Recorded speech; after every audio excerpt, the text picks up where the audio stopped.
விஞ்ஞானத்தினாலும் சரித்திரத்தினாலும் சான்றுகளை நிரூபித்து நம்முடைய நம்பிக்கையை மகிமைப்படுத்த தேவன் கொடுத்த இந்த மாபெரும் நம்பிக்கைக்காக நான் ஆண்டவருக்கு நன்றி செலுத்துகிறேன். இப்படிப்பட்ட நம்பிக்கையை பெற்ற ஜனத்தை காட்டிலும் பாக்கியத்தையும் சீரையும் பெற்ற வேறு ஜனம் எதுவாயிருக்க முடியும் உலகத்தில்? கிறிஸ்தவம் உண்மையா என்ற தலைப்பிலே செய்தியை முழங்கக்கூடிய நம்பிக்கையை தேவன் உங்களுக்கும் எனக்கும் கொடுத்தபடியினால் என் தேவனை நான் ஸ்தோத்தரிக்கிறேன். கிறிஸ்தவம் உண்மையா என்பதற்கு கேள்வியை நாமே எழுப்பி பதில் கொடுக்க கர்த்தர் கொடுத்த மாபெரும் நம்பிக்கைக்காக நான் தேவனை ஸ்தோத்தரிக்கிறேன். விஞ்ஞானத்தினால் நிரூபிக்கப்படும் கிறிஸ்தவம் என்ற தலைப்பில் இன்றைய செய்தியை உங்களுக்கு நான் அளிக்கப் போகிறேன். கிறிஸ்தவம் விஞ்ஞான ரீதியானது என்பதற்கு முதல் சான்றாய் நான் அளிக்க விரும்புவது என்னவென்றால், கவனமாய் கேளுங்கள், கிறிஸ்தவம் விஞ்ஞானிகளுடைய மார்க்கம் என்பதே ஆகும். கவனியுங்கள், உலகத்தின் விஞ்ஞானிகளில் பெரும்பான்மையானோர் இயேசு கிறிஸ்துவை இரட்சகர் என்றும் ஆண்டவர் என்றும் ஏற்றுக்கொண்டவர்களே. இவர்களில் பலரும் கிறிஸ்தவ குடும்பத்தில் பிறந்ததினால் இயேசு கிறிஸ்துவை ஏற்றுக்கொள்ளவில்லை, கிறிஸ்துவே தேவன் என்று கண்டுகொண்டதினால் இயேசு கிறிஸ்துவை ஏற்றுக்கொண்டவர்கள். கவனியுங்கள், உலகத்தின் பெரும்பான்மையான விஞ்ஞானிகள் நானே உலகத்திற்கு வெளிச்சமாய் இருக்கிறேன் என்று அறிவித்த இயேசு கிறிஸ்துவின் ஒளிப்பட்ட தேசங்களிலிருந்துதான் எழும்பியிருக்கிறார்கள். உலகத்தின் பெரும்பான்மையான விஞ்ஞானிகள் நானே உலகத்துக்கு வெளிச்சமாய் இருக்கிறேன் என்று சொன்ன இயேசு கிறிஸ்துவின் ஒளிப்பட்ட தேசத்திலிருந்துதான் எழும்பியிருக்கிறார்கள். அப்படியே மற்ற தேசங்களில் விஞ்ஞானிகள் எழும்பியிருப்பார்கள் என்றால் இயேசு கிறிஸ்துவின் ஒளிப்பட்ட தேசத்தில் போய் தங்கள் ஒளியை ஏற்றிக் கொண்டு வந்தவர்கள் தான் இன்றைக்கு பிரகாசித்துக் கொண்டிருக்கிறார்கள். காரணம், நானே உலகத்திற்கு வெளிச்சம் என்று சொன்னவர் நம்முடைய ஆண்டவராகிய இயேசு கிறிஸ்து. கிறிஸ்தவம் விஞ்ஞானிகளுடைய மார்க்கம். விஞ்ஞானிகள் எதையும் உணர்ந்து அறிந்து சரியாயிருந்தால் தான் ஏற்றுக்கொள்வார்கள். தங்களுடைய மூளையினால் ஏற்றுக்கொள்ள முடியாததை அவர்கள் ஏற்றுக்கொள்வது இல்லை. அந்த விஞ்ஞானிகளுடைய மார்க்கம், விஞ்ஞானிகளுடைய ஆண்டவர் என் ஆண்டவராகிய இயேசு கிறிஸ்து. இதற்கான சான்றுகளை நான் உங்களுக்கு கொடுக்க போகிறேன். இயேசு கிறிஸ்துவை ஏற்றுக்கொண்ட விஞ்ஞானிகளின் பட்டியலை உங்கள் முன்னதாக வைக்கிறேன். உலகத்தின் விஞ்ஞானிகளில் பெரும்பான்மையானோர் இயேசு கிறிஸ்துவை இரட்சகர் என்றும் ஆண்டவர் என்றும் ஏற்றுக்கொண்டவர்கள். பட்டியலை தருகிறேன், கேளுங்கள். அப்சல்யூட் டெம்பரேச்சர் ஸ்கேல் எனப்படும் உஷ்ணத்தை அளக்கும் அலகையும் டிரான்ஸ்அட்லாண்டிக் கேபிளை கண்டுபிடித்தவருமான லார்ட் கெல்வின், கணக்கு போடும் இயந்திரத்தை கண்டுபிடித்த சார்ல்ஸ் பாபேஜ், ஹைட்ரோஸ்டாட்டிக் முறையை கண்டுபிடித்த பிளேஸ் பாஸ்கல், பாஸ்டரைசேஷன் முறையை கண்டுபிடித்த லூயி பாஸ்டர், குளோரோஃபார்ம் என்ற மயக்க மருந்தை கண்டுபிடித்த ஜேம்ஸ் சிம்சன், உயிரினங்களின் பிரிவை வகுத்த கரோலயஸ் லின்னேயஸ், இரட்டை நட்சத்திரங்களை கண்டுபிடித்த வில்லியம் ஹெர்ஷல், மின்சார ஜெனரேட்டரை கண்டுபிடித்த மைக்கேல் ஃபாரடே, கால்வனோமீட்டரை கண்டுபிடித்த ஜோசப் ஹென்றி, எஃபிமெரிஸ் டேபிளை கண்டுபிடித்த ஜோஹான் கெப்லர், குளோபல் ஸ்டார் கேட்டலாகை கண்டுபிடித்த ஜான் ஹெர்ஷல், இனர்ட் கேஸஸை கண்டுபிடித்த வில்லியம் ராம்சே, கலைடாஸ்கோப்பை கண்டுபிடித்த டேவிட் ப்ரூஸ்டர், சுரங்கங்களில் பயன்படுத்தப்படும் விளக்கை கண்டுபிடித்த ஹம்ப்ரி டேவி, சயின்டிபிக் மெத்தட் என்று அழைக்கப்படும் விஞ்ஞான முறையை கண்டுபிடித்த பிரான்சிஸ் பேக்கன், தந்தி முறையை கண்டுபிடித்த எஃப்.பி. மோர்ஸ், வானொலி பெட்டிகளில் பயன்படுத்தப்படுகிற உங்கள் வீட்டில் உள்ள வானொலி பெட்டியில் பயன்படுத்தப்படுகிற வால்வுகளை கண்டுபிடித்த ஆம்ப்ரோஸ் பிளமிங், ரிஃப்ளெக்டிங் டெலஸ்கோப்பை கண்டுபிடித்த sir Isaac Newton, antiseptic surgery என்ற முறைக்கு தந்தை என்று அழைக்கப்படுகிற ஜோசப் லிஸ்டர், கேஸ் டைனமிக் முறையை வகுத்த நவீன விஞ்ஞானத்தின் தந்தை ராபர்ட் பாயில், டைமென்ஷனல் அனாலிசிஸ் முறையை கண்டுபிடித்த ராபர்ட் ராலே, எலக்ட்ரோ டைனமிக்ஸை கண்டுபிடித்த ஜேம்ஸ் கிளார்க் மேக்ஸ்வெல், பூச்சிகளை குறித்த விஞ்ஞானத்தின் தந்தை என்று அழைக்கப்படுகிற ஹென்றி ஃபேபர், ஜெனடிக்ஸ் முறையை கண்டுபிடித்த கிரகர் மெண்டல், கிளேசியல் ஜியாலஜியை கண்டுபிடித்த லூயி அகாசிஸ், ஹைட்ராலிக்ஸ் முறையை கண்டுபிடித்த லியோனோ டார்வின்சி, ஹைட்ரோகிராபி முறையை கண்டுபிடித்த மேத்யூ மௌரி, நேச்சுரல் ஹிஸ்டரி முறையை வகுத்த ஜான் ரே, நான் யூக்ளிடியன் ஜியோமெட்ரியை கண்டுபிடித்த பெர்ன்ஹார்ட் ரேமன், பாலியான்டாலஜி முறையை வைத்த ஜான் வுட்வர்ட், டெக்னாலஜி முறையை வகுத்த ரூடால்ஃப் விர்ச்சோ, ரிவர்சிபிள் தெர்மோடைனமிக்ஸ் முறையை வகுத்த ஜூல்ஸ், கலோரிமீட்டரை கண்டுபிடித்த ஜேம்ஸ் ஜூட், ஸ்ட்ராட்டிகிராபி முறையை கண்டுபிடித்த நிக்கோலஸ் டெனோ, கம்பேரிட்டிவ் அனாட்டமி முறையை கண்டுபிடித்த ஜார்ஜ் குவியர். இவர்கள் எல்லாம் யார் என்று கேட்கிறீர்களா? இவர்களுடைய பெயரையும் நான் இதற்கு கொடுத்த குறிப்புகளை வைத்து இவர்கள் எல்லாம் விஞ்ஞானிகள் என்று நீங்கள் அறிந்திருப்பீர்கள். இவர்கள் எல்லாம் இயேசு கிறிஸ்துவை தங்கள் சொந்த இரட்சகர் என்றும் ஆண்டவர் என்றும் ஏற்றுக்கொண்ட தேவனுடைய பிள்ளைகள். கிறிஸ்தவம் விஞ்ஞானிகளுடைய மார்க்கமாகும். கிறிஸ்தவ விசுவாச விஞ்ஞானிகளின் பட்டியலை அடுக்கிக் கொண்டே போகலாம். விஞ்ஞான உலகம் போற்றும் விஞ்ஞானிகளுள் தலை சிறந்தவர் சர் ஐசக் நியூட்டன் ஆவார். பல விஞ்ஞான விதிகளை கண்டுபிடித்த சர் ஐசக் நியூட்டன் கிறிஸ்தவத்தில் ஆழ்ந்த நம்பிக்கை கொண்டவர்.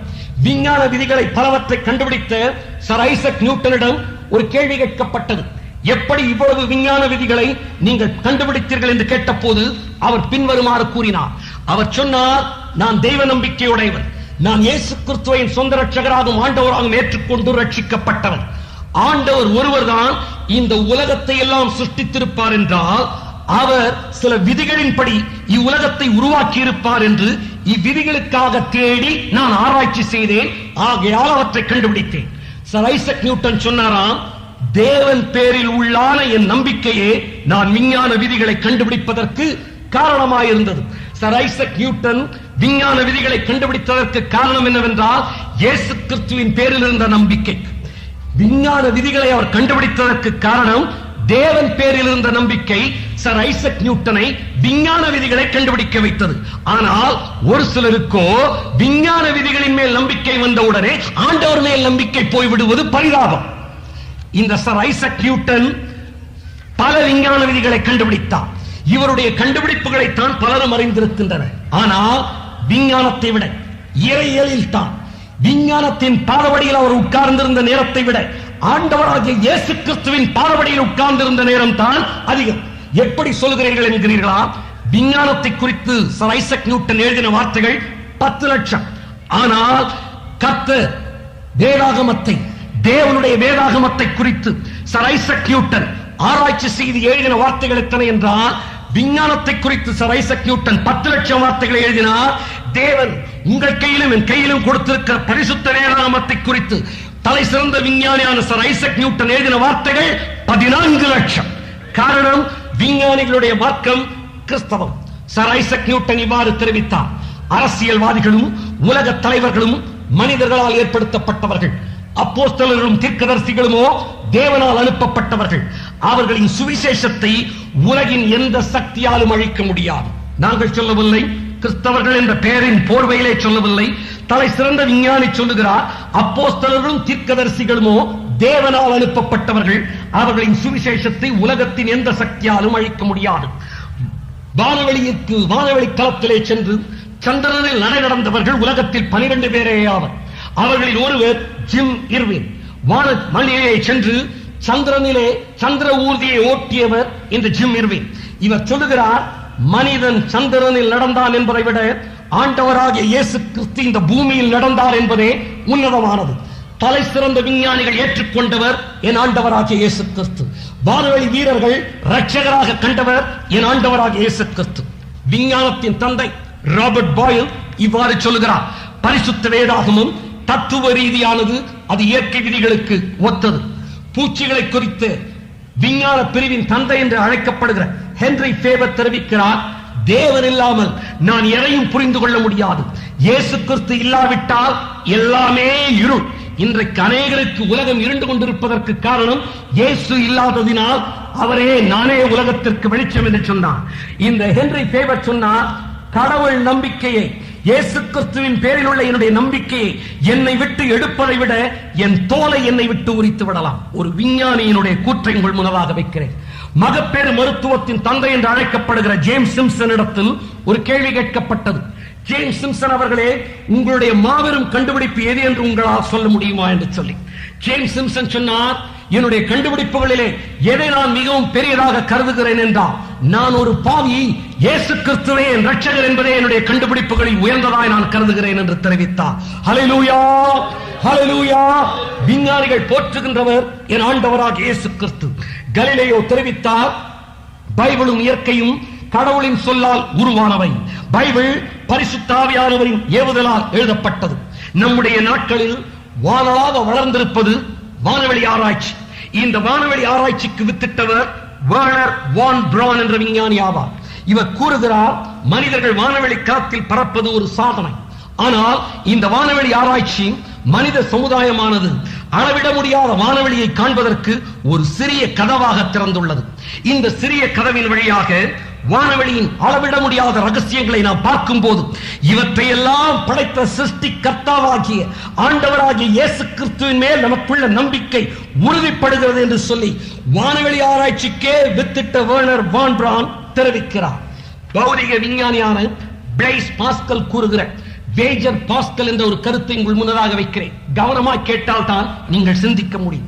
ஒரு தலை சிறந்த விஞ்ஞானி கூறுகிறார், கிறிஸ்துவை ஏற்றுக்கொள்வதனால் ஒருவன் எதையும் இழக்கப் போவதில்லை. கிறிஸ்துவை விசுவாசித்த ஒருவன் இறந்து போவானால் கிறிஸ்து என்ற தெய்வம் இல்லை என்றாலும் அவன் ஒன்றையும் இழக்கப் போவதில்லையே. அவனுடைய வாழ்க்கையில் தெய்வ நம்பிக்கையற்ற அவனது நண்பர்களை காட்டிலும் அவன் சந்தோஷமாகவே இருந்திருப்பான். ஒருவேளை கிறிஸ்து நரகம் என்பவை உண்மையாய் இருக்கும் என்றால் அவன் பரலோகத்துக்கு செல்வான். அவனது தெய்வ நம்பிக்கையற்ற இயேசு கிறிஸ்துவை ஏற்றுக்கொள்ளாத அவனது நண்பர்கள் நரகத்திற்கல்லவோ செல்லுவார்கள். எனவே இயேசு கிறிஸ்துவை ஏற்றுக்கொள்ளுங்கள் என்று செய்தி கொடுக்க நான் சொல்லவில்லை. பிளேஸ் பாஸ்கல், வேஜர் ஆஃப் பாஸ்கல் என்ற கருத்திலே தெரிவிக்கிறார். லார்ட் கெல்வின் பௌதிக விஞ்ஞானி தெரிவிக்கிறார், நீங்கள் நன்றாய் சிந்திப்பீர்கள் என்றால் விஞ்ஞானம் உங்களை கடவுள் உண்டென்று நம்ப வைக்கும். ஆல்பர்ட் ஐன்ஸ்டீனை தெரியாதவர்கள் ஒரு சிலரே இருக்க முடியும். அவர் தெரிவிக்கிறார், எந்த மனிதனும் இயேசு என்ற ஒருவர் வாழ்ந்தார் என்பதை மறுக்க முடியாது. சுவிசேஷங்களை வாசிக்கும் போது இயேசு கிறிஸ்துவின் பிரசனத்தை உணராமல் யாராலும் இருக்க முடியாது. அவருடைய ஆள் தத்துவம் சுவிசேஷத்தின் ஒவ்வொரு வார்த்தையிலும் துடிக்கிறது. நான் ஒரு யூதன், ஆனால் ஒளிவிட்டு துலங்கும் அவருடைய உருவத்தினால் நான் வியப்படைந்து நிற்கிறேன் என்று இந்த விஞ்ஞானி தெரிவித்ததற்கு காரணம் என்னவென்றால் இயேசு கிறிஸ்துவே ஆண்டவர், இயேசு கிறிஸ்துவே இரட்சகர் என்பதற்கே காரணமாகும். ஆல்பர்ட் ஐன்ஸ்டீன் கண்ட இயேசு கிறிஸ்து, சர் ஐசக் நியூட்டன் கண்ட இயேசு கிறிஸ்து, லார்ட் கெல்வின் புதுவாழ்வை கண்டுகொண்ட ஆண்டவராகிய இயேசு கிறிஸ்து, மகப்பேறு மருத்துவத்தின் தந்தை ஜேம்ஸ் சிம்சன் புதுவாழ்வை கண்டுகொண்ட என் ஆண்டவராகிய இயேசு கிறிஸ்து இன்றைக்கு உங்களுக்கு இந்த செய்தியின் மூலம் உங்களை சந்திப்பதற்காக கடந்து வருகிறார். சாமுவேல் எஃப்.பி. மோர்ஸ் தான் இன்றைக்கு தந்தை முறையை கண்டுபிடித்தவர். இவர் தான் மரிப்பதற்கு முன்னதாக சொன்ன வார்த்தையை வாசிக்கிறேன், கேளுங்கள். நான் என் பயண பாதையின் முடிவை நெருங்க நெருங்க பரிசுத்த வேதாகமம் தேவனால் உண்டானது என்பதை இன்னும் தெளிவாக உணர்ந்து கொள்ளுகிறேன். விழுந்து போன மனிதனுக்கு இயேசு கிறிஸ்து வைத்துள்ள மகிமையான பரிகாரத்தை இன்னும் நன்றாக அறிந்து கொள்ளுகிறேன். என் எதிர்காலம் நம்பிக்கையாலும் சந்தோஷத்தாலும் ஒளிபெறுகிறது என்று சொல்லி எஃப்.பி. மோர்ஸ் தெரிவித்தார். ஏன் எஃப்.பி. மோர்ஸ் என்ற விஞ்ஞானியின் எதிர்காலம் நம்பிக்கையாலும் மகிமையினாலும் சந்தோஷத்தினால் ஒளிபெறுகிறது? உலகத்தின் ஒளியாகிய இயேசு கிறிஸ்துவை அவர் இரட்சகர் என்றும் ஆண்டவர் என்றும் ஏற்றுக்கொண்டதினால். சார்ல்ஸ் டார்வினுடைய பரிணாம கொள்கை கிறிஸ்தவத்தையே அசைத்து விட்டதாக சிலர் நினைக்கிறார்கள். அவர்களுடைய ஆய்வுக்கு ஒரு கருத்தை தெரிவிக்கிறேன். சார்ல்ஸ் டார்வின் தன்னுடைய கிராமத்தில் தனக்கு சொந்தமான ஒரு வீட்டை சுவிசேஷ கூட்டங்களுக்கு ஒரு சமயம் வாடகைக்கு கொடுத்திருந்தார். மிஸ்டர் பீக்கன் என்ற பிரசங்கியார் தான் சார்ல்ஸ் டார்வினுடைய வீட்டை வாடகைக்கு எடுத்திருந்தார். அந்த சுவிசேஷ கூட்டங்கள் முடிந்த பிறகு சார்ல்ஸ் டார்வின் அவருக்கு ஒரு கடிதம் எழுதினார். அதிலே பின்வருமாறு குறிப்பிட்டார், சுவிசேஷகர் அவர்களே, உங்களுடைய ஊழியங்கள் மூலமாக ஒரு மாதத்திலேயே எங்களால் பல வருடங்களாய் சாதிக்க முடியாததை நீங்கள் நிறைவேற்றி விட்டீர்கள். சார்ல்ஸ் டார்வின் தெரிவிக்கிறார், உங்கள் கூட்டத்தின் மூலமாக பல வருடங்களாய் விஞ்ஞானிகளாகிய எங்களால் சாதிக்க முடியாததை ஒரே மாதத்திலே நீங்கள் சாதித்து விட்டீர்கள்.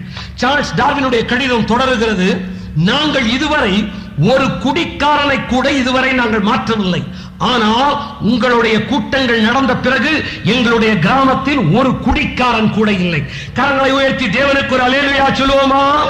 குடிகாரர்களை மாற்றுகிற ஆண்டவராக இயேசு கிறிஸ்துவுக்கு அல்லேலூயா சொல்லுவோமா? இயேசு கிறிஸ்து பாவத்திலிருந்து மனிதனை விடுவிக்கிறார். கிறிஸ்தவம் விஞ்ஞான ரீதியானது, விஞ்ஞானிகளுடைய மார்க்கம். சார்ல்ஸ் டார்வின் மரிக்கும் போது வேத புத்தகத்தை வாசிக்கிறவராய் மரித்தார். எஃப்.பி. மோர்ஸுக்கு வாழ்க்கையில் நம்பிக்கையை அளித்தவர் என் ஆண்டவராக இயேசு கிறிஸ்து. சர் ஐசக் நியூட்டனுக்கு வாழ்க்கையில் நோக்கத்தை அளித்தவர் என் ஆண்டவராக இயேசு கிறிஸ்து. ரண சிகிச்சையின் தந்தை ஜோசப் லிஸ்டர் புதுவாழ்வை கண்டு கொண்டது என்னுடைய ஆண்டவராக இயேசு கிறிஸ்துவில். படித்தவர்களே சிந்தியுங்கள், என் ஆண்டவராக இயேசு கிறிஸ்துவை இரட்சகர் என்றும் ஆண்டவர் என்றும் விஞ்ஞானிகள் ஏற்றுக்கொண்டிருப்பார் என்றால் அனுபவபூர்வமாய் உணர்ந்து கொள்ளக்கூடிய உண்மையை தான் விஞ்ஞானிகள் ஏற்றுக்கொண்டிருந்திருப்பார்கள். கிறிஸ்தவத்தையும் விஞ்ஞான கண்டுபிடிப்புகளையும் இணைத்து ஒரு சில குறிப்புகளை சொல்லப் போகிறேன். வானளாவ விஞ்ஞான உலகம் வளர்ந்திருக்கிற இந்த நாட்களிலே பரிசுத்த வேதாகமத்தை ஏற்றுக்கொள்ள முடியுமா என்ற கேள்வி பல இடங்களில் பரிசுத்த வேதாகமத்திற்கு எதிராக கேட்கப்படுகிறது. சந்திரனில் மனிதன் நடந்து விட்ட பிறகு இந்த 20ஆம் நூற்றாண்டிற்கு நம்முடைய கரங்களில் இருக்கிற பரிசுத்த வேதாகமம் தேவையா என்று பலரும் கேட்கின்றனர். ஆனால் அவர்களுக்கு நான் சொல்லுகிறேன், வானவெளி களத்தில் முதலில் எடுத்துச் செல்லப்பட்ட உலகத்தின் முதல் புத்தகம் பரிசுத்த வேதாகமம். கேளுங்கள், ஏன் வேறு புத்தகங்கள் வானவெளி களத்தில் எடுத்துச் செல்லப்படவில்லை? சிந்தியுங்கள். பரிசுத்த வேதாகமம் உண்மையானது என்பதினால், பரிசுத்த வேதாகமம் விஞ்ஞான ரீதியானது என்பதினால். ஆகவே தான் வானளாக வளர்ந்திருக்கிற வானவெளி ஆராய்ச்சி வானவெளி களத்தில் அனுப்பின முதல் புத்தகம் பரிசுத்த வேதாகமமாகும். வானவெளி வீரர்கள் வானவெளி களத்திலிருந்து உலகத்திற்கு செய்திகளை அனுப்புவது உண்டு. முதலில் வானவெளியிலிருந்து வாசிக்கப்பட்ட புத்தகத்தின் வார்த்தைகள் பரிசுத்த வேதாகமத்தின் வார்த்தைகளே. 1968 வருடம் கிறிஸ்துமஸ் இரவு அன்று வானவெளியிலிருந்து அப்பல்லோ 8 வானவெளி வீரர் போர்மேன் கொடுத்த பேட்டியில் பரிசுத்த வேதாகமத்தின் முதல் வசனமாகிய ஆதியிலே தேவன் வானத்தையும் பூமியும் சிருஷ்டித்தார் என்ற வார்த்தைகளையே வாசித்தார். பரிசுத்த வேதாகமத்தின் முதல் அதிகாரத்தின் முதல் வசனமாகிய ஆதியிலே தேவன் வானத்தையும் பூமியும் சிருஷ்டித்தார் என்ற வார்த்தை தான் வானத்திலிருந்து பூமிக்கு அறிவிக்கப்பட வேண்டிய முதல் வாக்கியம் என்பதை வானவெளி வீரர்கள் அறிந்திருந்தார்கள். ஆகையால் தான் இயேசு கிறிஸ்துவின் நற்செய்தியை இந்த சீரணி அரங்கத்தில் முழங்கிக் கொண்டிருக்கிறோம், தொடர்ந்து முழங்கப் போகிறோம். காரணம், வானவெளி வீரர்கள் தங்கள் வாழ்க்கையில் புது வாழ்வை கண்டுகொண்டது இயேசு கிறிஸ்துவில். பௌதிக விஞ்ஞானிகள் தங்கள் வாழ்க்கையின் அர்த்தத்தை கண்டுகொண்டது இயேசு கிறிஸ்துவில். துரிதமான செய்திகளை அனுப்பும் தந்தி கருவை கண்டுபிடித்த எஃப்பி மோர்ஸ் தன்னுடைய வாழ்க்கையில் நம்பிக்கையை பெற்றது இயேசு கிறிஸ்துவில். 500 வருடங்களுக்கு முன் புத்தகங்கள் என்பதே மிகவும் அரிதாயிருக்கும். ஏனென்றால் அச்சயந்திரங்கள் அப்பொழுது கிடையாது. வேதாகமத்தை ஒரு பிரதி கையினால் எழுதி தயாரிக்க 1 வருடமாகும். ஜொஹான் கூட்டன்பர்க் இதற்கு ஒரு வழி கண்டுபிடித்தார். முதல் அச்சியந்திரத்தை உருவாக்கினார். தனது உலகத்தின் முதல் அச்சியந்திரத்தை உருவாக்கின உடனே அவர் எதை அச்சடித்தார் என்றால், தன்னுடைய அச்சகத்திலே உங்கள் கையிலும் என் கையிலும் தேவன் அளித்துள்ள உலகத்தின் மாபெரும் உன்னத பரிசாகிய பரிசுத்த வேதாகமத்தை தான் உலகத்தின் முதல் அச்சுக்கூடத்திலே அச்சடித்தார். ஏனென்றால் ஜோஹான் கெப்லர் இந்த ஜான் கூட்டன்பர்க் என்ற விஞ்ஞானிக்கு தெரியும், உலகத்தின் மக்களுடைய தேவையை சந்திக்க முதலில் அச்சகத்தில் அச்சடிக்கப்பட வேண்டியது தேவனுடைய வார்த்தைகள் அடங்கிய பரிசுத்த வேதாகம் என்பதனால். ஆகையால் தான் கோடிக்கணக்கில் பரிசுத்த வேதாகம் அச்சடிக்கப்பட்டு விநியோகிக்கப்படுகிறது. தேவையானவர்கள் அலுவலகத்திலே 35 ரூபாய் கொடுத்து உலகத்தின் மாபெரும் செல்வத்தை, பொக்கிஷத்தை வாங்கி செல்லுங்கள். கவனியுங்கள், விஞ்ஞானிகள் ஏன் இதற்கு முதலிடம் கொடுத்தார்கள்? மார்க்கோனி என்ற விஞ்ஞானி தான் வானொலியை முதலில் செய்தி அனுப்புகிற முறையை கண்டுபிடித்தார். 1906 ஆண்டு டிசம்பர் மாதம் 4ஆம் தேதி உலகத்தின் முதல் வானொலி ஒலிபரப்பு நடந்தேறியது. உலகத்தின் முதல் வானொலி நிகழ்ச்சியினை கனடா நாட்டைச் சேர்ந்த ரெஜினால்ட் பெசாண்டின் ஒலிபரப்பின போது எந்த செய்தியை முதலில் அனுப்பினார் தெரியுமா? லூக்கா சுவிசேஷத்தின் இயேசு கிறிஸ்துவின் பிறப்பை குறித்து சொல்லுகிற வசனங்களை வாசித்துத்தான் உலகத்தின் முதல் வானொலி நிகழ்ச்சியே ஆரம்பமானது.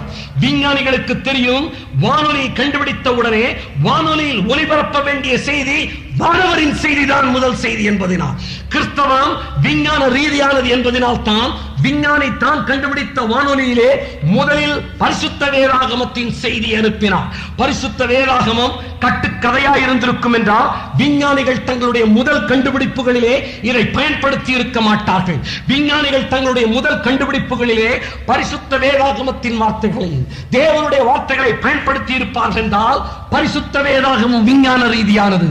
பரிசுத்த வேதாகமம் விஞ்ஞான ரீதியானது என்றால் கிறிஸ்தவம் உண்மையானது. கிறிஸ்தவம் உண்மையானது என்றால் கிறிஸ்தவத்தின் தேவனாகிய ஆண்டவராகிய இயேசு கிறிஸ்துவே தேவன், ஆமென் என்று சபை சொல்லுவதாக. சாமுவேல் எஃப்பி மோர்ஸ் தந்திக் கருவியை கண்டுபிடித்தார் என்று நான் சொன்னேன். தந்திக் கருவியை கண்டுபிடித்த உடனே முதல் தந்தியில் எத்தனையோ செய்திகளை சாமுவேல் எஃப்பி மோர்ஸ் அனுப்பி இருக்கலாம். ஆனால் எஃப்பி மோர்ஸ் முதல் தந்தியிலே அனுப்பின முதல் செய்தி பரிசுத்த வேதாகமத்தில் 8ஆம் புத்தகத்தின் வசனமாக தேவன் என்னென்ன செய்தார் என்ற வார்த்தைகளையே முதல் தந்தியில் அனுப்பினார். காரணம், அவருக்கு தெரியும், விரைவாய் செல்ல வேண்டிய உலகத்தின் ஒரே செய்தி பரிசுத்த வேதாகமத்தின் ரட்சிப்பின் செய்தி என்பதனால் விஞ்ஞானிகள் தெரிந்து கொண்டார். அன்பு சகோதரனே, சகோதரியே, உலகத்தில் விரைவாய் செல்ல வேண்டியது என் ஆண்டவராகிய இயேசு கிறிஸ்துவின் மீட்பின் செய்தி என்பதனால் தான். ஆகையால் தான் தந்திக்கருவை கண்டுபிடித்த விஞ்ஞானி தன்னுடைய தந்திக்கருவில் முதலில் பரிசுத்த வேதாகமத்தின் செய்தி அனுப்பினார். வானொலியை கண்டுபிடித்த விஞ்ஞானி வானொலியில் பரிசுத்த வேதாகமத்தின் செய்தி அனுப்பினார். வானொலி களத்திற்கு அனுப்பின வானொலி வீரர்கள் முதலில் பரிசுத்த வேதாகமத்தை எடுத்துச் சென்றார்கள். அச்சுக்கூடத்தை உருவாக்கின விஞ்ஞானி முதல் அச்சுக்கூடத்தில் பரிசுத்த வேதாகமத்தை அவர் அச்சடிக்க பயன்படுத்தினார். கவனியுங்கள், உங்களுடைய சிந்தனைக்காய் நான் இதை கேட்கிறேன். கிறிஸ்தவம் விஞ்ஞான ரீதியானது என்பதனால் தான் வானவெளி களத்தில் முதலில் எடுத்துச் செல்லப்பட்ட உலகத்தின் புத்தகமாய் பரிசுத்த வேதாகமம் இருக்கிறது. கிறிஸ்தவம் விஞ்ஞான ரீதியானது என்பதனால் தான் வானவெளியிலிருந்து பரிசுத்த வேதாகமத்தின் வார்த்தைகளே முதலில் வாசிக்கப்பட்டன. கிறிஸ்தவம் விஞ்ஞான ரீதியானது என்பதனால் தான் தந்தி கருவியை கண்டுபிடித்த சாமுவேல் எஃப்.பி. மோர்ஸ் என்ற விஞ்ஞானி உலகத்தின் முதல் டெலிகிராமில் பரிசுத்த வேதாகமத்தின் வார்த்தைகளை அனுப்பினார். கிறிஸ்தவம் விஞ்ஞான ரீதியானது என்பதனால் தான் உலகத்தின் முதல் வானொலி பரப்பில் வேதத்தின் வார்த்தைகளை ஒலிபரப்பப்பட்டன. கிறிஸ்தவம் விஞ்ஞான ரீதியானது என்பதனால் தான் உலகத்தின் முதல் தந்தியில் வேதவசனத்தின் வார்த்தைகளை அனுப்பப்பட்டன.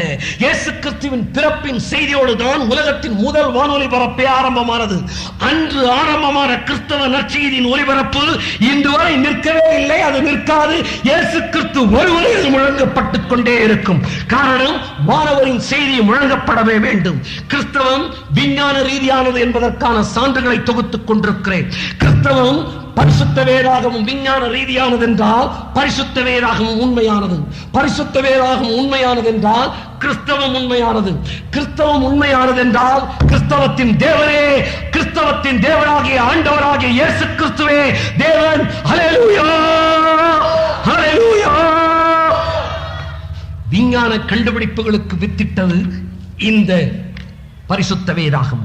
விஞ்ஞான ரீதியானது மாத்திரமல்ல, விஞ்ஞான கண்டுபிடிப்புகளுக்கு வித்திட்டது. குளோரோஃபார்ம் என்ற மயக்க மருந்தை கண்டுபிடித்தவர் ஜேம்ஸ் சிம்சன் என்று தெரிவித்தார். அவர் ஒரு சமயம் பரிசுத்த வேதாகமத்தை வாசித்தார். ஆதாமுக்கு அயர்ந்த நித்திரையை வரப்பண்ணி அவன் விலா எலும்புகளில் ஒன்றை எடுத்து ஏவாளை உருவாக்கினார் என்ற வேதத்தின் வார்த்தைகள் இவரை சிந்திக்க வைத்தன. உலகத்தின் முதலில் நடைபெற்ற ஆபரேஷன் அதுதான். வேதத்தின் இந்த வார்த்தைகள் இவரை சிந்திக்க தூண்டின. அதுவரை அறுவை சிகிச்சைகள் எல்லாம் மயக்க மருந்து இல்லாமலேயே செய்யப்பட்டு வந்தன. 4-5 பேர் நோயாளியை பிடித்துக் கொள்ள அறுவை சிகிச்சை நடக்கும். ஐயோ ஐயோ என்ற கூக்குரலுடன் ஜேம்ஸ் சிம்சன் ஆதாமுக்கு அயர்ந்த நித்திரை வரவழைத்து தேவன் அறுவை சிகிச்சை செய்தார் என்ற வார்த்தைகளை வாசித்தார். குளோரோஃபார்மை கண்டுபிடித்தார். விஞ்ஞான ரீதியானது மாத்திரமல்ல, கிறிஸ்தவம் விஞ்ஞான கண்டுபிடிப்புகளுக்கு வித்திட்டது. குளிர்சாதன பெட்டியை கண்டுபிடித்தவருக்கு யோபு 38ஆம் அதிகாரத்தின் 22ஆம் 23ஆம் வசனங்கள் 3 நாள் உபவாசத்தில் கண்ணில் பட்டன. உறைந்த மழையின் பண்டக சாலைக்குள் நீ பிரவேசித்தாயோ, கல்மழை இருக்கிற பண்டக சாலைகளை நீ பார்த்தாயோ, ஆபத்து வரும் காலத்தில், கலகமும் யுத்தம் வரும் காலத்தில் பிரயோகிக்கும்படி நான் அவைகளை வைத்திருக்கிறேன் என்ற வார்த்தைகள் அந்த விஞ்ஞானியை சிந்திக்க வைத்த குளிர்சாதன பட்டிகள் உருவாயின. ஆதியாகமம் 2ஆம் அதிகாரத்தின் 7ஆம் வசனத்தில் தேவனாகிய கர்த்தர் அவன் நாசியிலே ஜீவ சுவாசத்தை ஊதினார் என்ற வார்த்தைகள் இன்னொரு விஞ்ஞானியை சிந்திக்க வைத்தன. ஆர்டிபிஷியல் ரெஸ்பிரேஷன் எனப்படக்கூடிய செயற்கை சுவாச முறை உருவானது.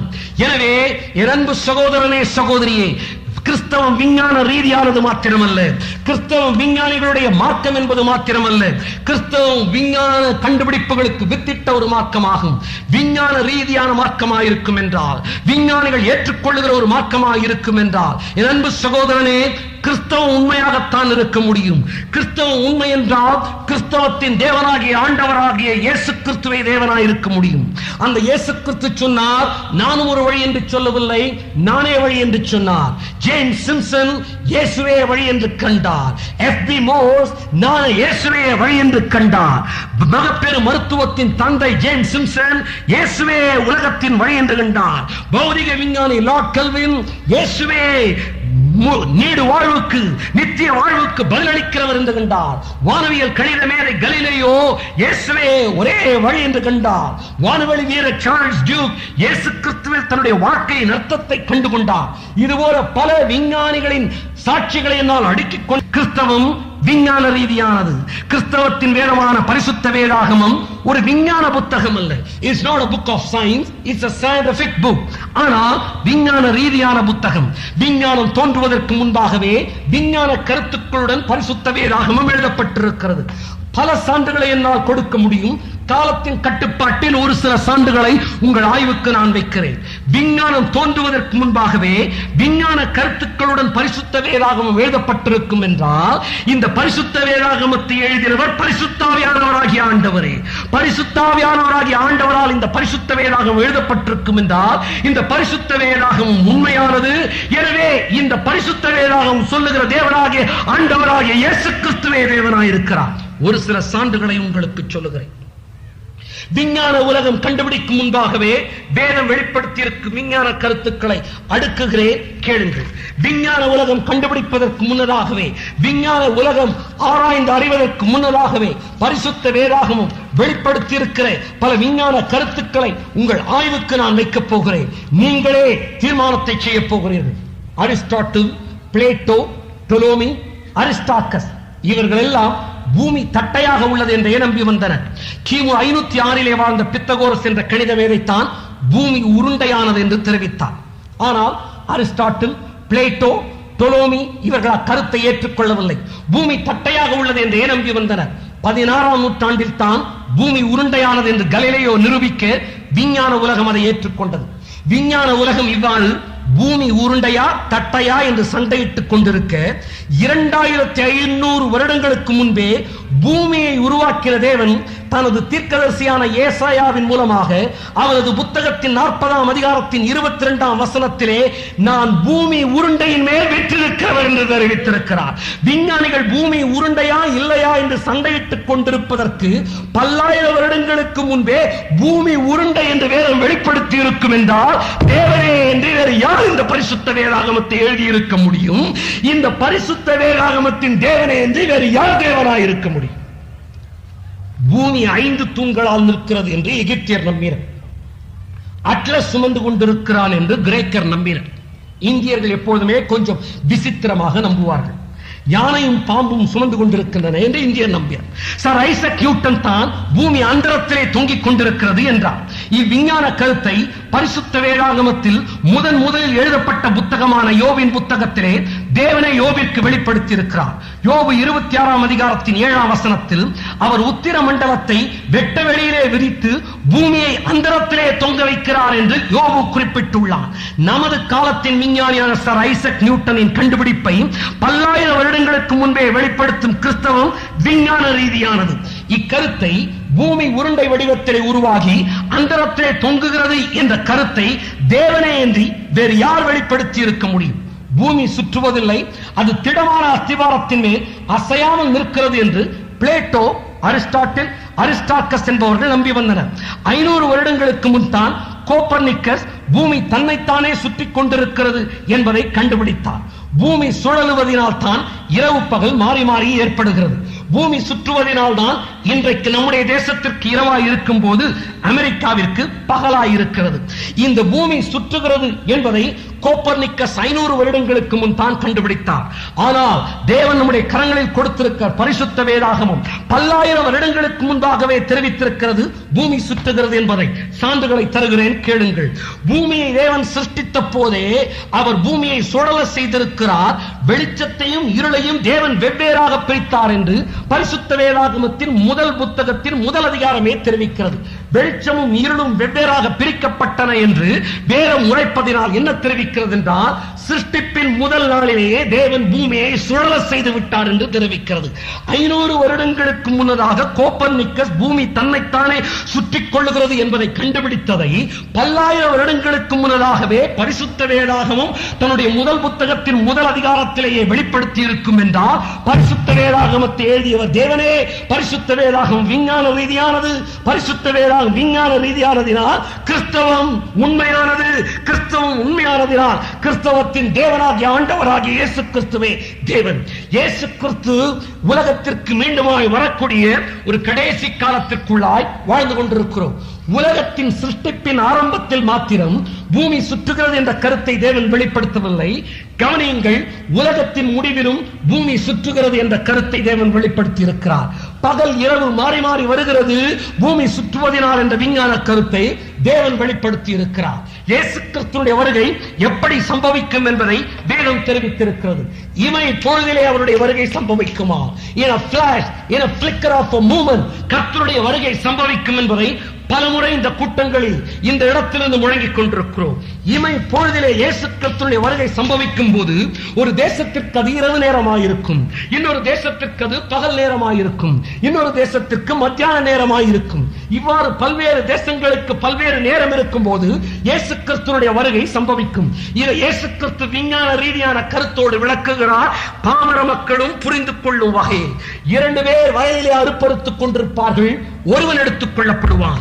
வயலிலே எந்த நேரத்திலே வேலை செய்யப்படும்? பகல் நேரத்திலே செய்யப்படும். காரணம் என்ன? பகல் நேரத்திலே இயேசு கிறிஸ்துவின் வருகை சம்பவிக்கிற நேரம் பகல் நேரமாக இருக்கும். ஒரு உலகத்திற்கு, ஒரு தேசத்திற்கு. இயேசு இன்னும் சொல்லுகிறார், 2 பேர் எந்திரம் அரைத்துக் கொண்டிருப்பார்கள், ஒருவன் எடுத்துக் கொள்ளப்படுவாள், ஒருத்தி கைவிடப்படுவாள். எந்திரம் அரைப்பது மத்தியான நேரத்தில் செய்யப்படுகிற செயல். இயேசு என்ன விளக்குகிறார்? என்னுடைய வருகை இமைப்பொழுதிலே நடைபெறும் போது அது ஒரு தேசத்திற்கு மத்தியான நேரமாக இருக்கும் என்று சொல்லி இன்னும் இயேசு சொல்லுகிறார், அன்று ராத்திரியிலே ஒரே படுக்கையிலே படுத்திருக்கிற 2 பேரிலே ஒருவன் எடுத்துக் கொள்ளப்படுவான், ஒருவன் கைவிடப்படுவான் என்று தெரிவிக்கிறார். உறங்குதல் இரவு நேரத்திலே செய்யப்படுகிற செயல். இயேசு சொல்லுகிறார், என்னுடைய வருகை சம்பவிக்கிற அந்த நேரத்திலே உலகத்திற்கு இரவு நேரமாக இருக்கும். ஒருவன் எடுத்துக் கொள்ளப்படுவான், ஒருவன் கைவிடப்படுவான். பலமுறை தெரிவித்ததை மறுபடியும் வலியுறுத்துகிறேன். இயேசு திட்டவட்டமாய் சொன்னார், என் அன்பு சகோதரனே, சகோதரியே, ஒரே படுக்கையில் படுத்திருக்கிறவரில் ஒருவன் எடுத்துக் கொள்ளப்படுவான், ஒருவன் கைவிடப்படுவான். குடும்பத்திலே இயேசுவை ஏற்றுக்கொண்டவர்கள் எடுத்துக் கொள்ளப்படுவார்கள், ஏற்றுக்கொள்ளாதவர்கள் கைவிடப்படுவார்கள். ஒரு தேசத்திற்கு இரவு நேரமாக, ஒரு தேசத்திற்கு மத்தியான நேரமாக, ஒரு தேசத்திற்கு பகல் நேரமாக இருக்க இயேசு கிறிஸ்துவின் வருகை சம்பவிக்கும் என்று தேவன் முன்னறிவிப்பது பூமி சுற்றுகிறது என்ற விஞ்ஞான கருத்தை தெரிவிக்கக்கூடியதாக இருக்கிறது. பூமி சுற்றுகிறது என்ற விஞ்ஞான கருத்தை பூமியின் சிருஷ்டிப்பின் ஆரம்பத்திலும் இவ்வுலகத்தின் முடிவிலும் வேதம் முன்னறிவித்திருக்கும் என்றால் கிறிஸ்தவம் விஞ்ஞான ரீதியானது கிறிஸ்தவத்தின் தேவனாகிய ஆண்டவராகிய இயேசு கிறிஸ்துவே தேவன். காற்றுக்கு எடை உண்டு என்பதை நிரூபிக்க ஒரு தராசு தட்டில் காற்று ஊதப்பட்ட ஒரு பலூனை கட்டி, இன்னொரு தட்டில் காற்று ஊதப்படாத ஒரு பலூனை கட்டி, காற்று ஊதப்பட்ட பலூன் உள்ள தட்டு தாழ்ந்திருக்கிறது என்று காண்பித்து விஞ்ஞானிகள் அல்லது ஆசிரியர்கள் தங்கள் மாணவர்களுக்கு நிரூபிப்பது உண்டு. காற்றுக்கு எடை உண்டு என்ற விஞ்ஞான கருத்தை பௌதிக தராசும் ஏன் பலூனும் கண்டுபிடிக்கப்படுவதற்கு முன்பே, காற்றுக்கு எடை உண்டு என்று விஞ்ஞானிகள் அறிவிப்பதற்கு முன்னமேயே யோபு 28ஆம் அதிகாரத்தின் 25ஆம் வசனத்தில் இக்கருத்தை வேதம் தெரிவித்துள்ளது. தேவன் காற்றுக்கு அதன் நிறையை நியமித்திருக்கிறார் என்று வேதம் உரைத்துள்ளது. காற்றுக்கு எடை உண்டு என்பதை நிரூபிக்க விஞ்ஞான உலகம் பலூனையும் தராசையும் தேடுவதற்கு முன்பே கிறிஸ்தவம் வெளிப்படுத்தியிருக்கும் என்றால் கிறிஸ்தவம் விஞ்ஞான ரீதியானது. கிறிஸ்தவத்தின் தேவனே தேவன் என்பது தெளிவாகிறது. 1930ஆம் ஆண்டு வரை வானவெளியில் சுமார் 100 மில்லியன் நட்சத்திரங்கள் இருப்பதாகத்தான் வானவியல் ஆராய்ச்சியாளர்கள் கருதி வந்தனர். ஆனால் தற்போது 40 செக்ஸ்டில்லியன் நட்சத்திரங்கள் இருப்பதாக கணக்கிட்டுள்ளனர். 40 செக்ஸ்டில்லியன் என்றால் 40 அருகில் 20 பூஜ்ஜியங்களை போட்டுக் கொள்ள வேண்டும். தற்போது வானவெளியில் உள்ள நட்சத்திரங்களை அளவிடவே முடியாது, அதில் உள்ள நட்சத்திரங்களை கணக்கிடவே முடியாது என்று ஆராய்ச்சியாளர்கள் தெரிவிக்கின்றனர். இன்றைக்கு விஞ்ஞானிகள் கண்டுபிடித்ததை பல்லாயிரம் ஆண்டுகளுக்கு முன்னமே எரேமியா தனது புத்தகத்தின் 33ஆம் அதிகாரத்தின் 22ஆம் வசனத்திலே வானத்து நட்சத்திரங்கள் எண்ணப்படாதவையாயிருக்கும் என்று பல ஆண்டுகளுக்கு முன்னமே தெரிவித்துள்ளான். வானத்து நட்சத்திரங்கள் எண்ணப்படாததாய் இருக்கும், அவற்றை எண்ணவே முடியாது என்று விஞ்ஞானம் இன்று கண்டுபிடித்ததை வானத்தின் நட்சத்திரங்களை எண்ணுவதற்கு விஞ்ஞானிகள் விரல் விடுவதற்கு முன்பாகவே கிறிஸ்தவத்தின் வேதம் வெளிப்படுத்தியிருக்கும் என்றால் கிறிஸ்தவம் விஞ்ஞான ரீதியானது. கிறிஸ்தவத்தின் தேவனாகிய ஆண்டவராகிய இயேசு கிறிஸ்துவே தேவன். உலகத்தின் வரைபடம் உங்கள் வீட்டில் இருந்தால் எருசலேம் நகரத்தின் மேல் கரங்களை வைத்து பாருங்கள். எருசலேமை சுற்றி சேனைகள் சூழுகிற நேரம் என் ஆண்டவராகிய இயேசு கிறிஸ்து வாசல் அருகே சமீபித்து விட்டார் என்பதற்கான அடையாளம் செய்தித்தாள்கள் கூறிக்கொண்டிருக்கின்றன, காலங்கள் சான்று கொடுக்கின்றன. எருசலேம் நகரம் உலகத்தின் மையமாக இருக்கிறது என்பதை நீங்களே நிதானிக்கலாம். இங்கிலாந்தில் உள்ள ஹியர்ஃபோர்ட் கத்தீட்ரலில் உலகத்தின் வரைபடம் ஒன்று உருண்டை வடிவத்திலே வைக்கப்பட்டுள்ளது. அதில் எருசலேம் உலகத்தின் நடுமையம் என்று குறிப்பிடப்பட்டுள்ளது. மேலும் ஹைஃபா என்ற நகரத்தில் உள்ள மெரைன் மியூசியத்தில் 3 இலைகளின் வடிவத்தில் உலகத்தின் வரைபடம் சித்தரிக்கப்பட்டுள்ளது. இந்த 3 இலைகளில் ஒரு இலை ஆசியா கண்டத்தையும், இன்னொரு இலை ஆப்பிரிக்கா கண்டத்தையும், 3வது இலை ஐரோப்பா கண்டத்தையும் குறிக்கிறது. இதை 3 clover leaf pattern என்று அழைப்பர். இந்த 3 கண்டங்களை குறிக்கும் 3 இலைகளும் எருசலேமை மையமாக வைத்து ஒன்று சேருவது போல அவ்வரைபடத்தில் சித்தரிக்கப்பட்டுள்ளது. எருசலேமில் தான் 3 கண்டங்களும் சேருகின்றன. உலக அரசியல் தலைவர்களுடைய கண்ணோட்டம் எல்லாம் இன்றைக்கு எருசலேமில் தான் நோக்கமாய் சேருகின்றன. இந்த எருசலேமில் தான் என் ஆண்டவராகிய இயேசு கிறிஸ்துவும் வந்திறங்க போகிறார். அவருடைய பாதவடிகள் வந்திறங்க போகின்றன. சான்றுகளை தீர்க்கதரிசன நிறைவேறுகளை நாளை மறுநாள் எடுக்க போகிறேன். இன்ஸ்டிடியூட் ஆஃப் கிரியேஷன் ரிசர்ச் என்ற ஸ்தாபனம் ஸ்தாபனம் கம்ப்யூட்டர் கணக்கின்படி எருசலேம் உலகத்தின் மைய பாகத்தில் உள்ள ஒரு நகரமாகும் என்று இப்பொழுது கண்டுபிடித்திருக்கிறது.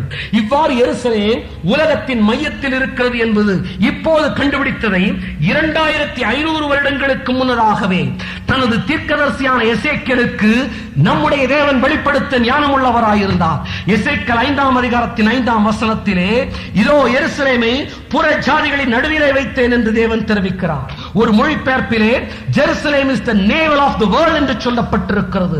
தேவன் நம்முடைய கரங்களில் கொடுத்த பரிசுத்த வேதாகமம் இந்த 20ஆம் நூற்றாண்டின் விஞ்ஞான கண்டுபிடிப்பை 2500 வருடங்களுக்கு முன்பே வெளிப்படுத்தி இருக்கும் என்றார்.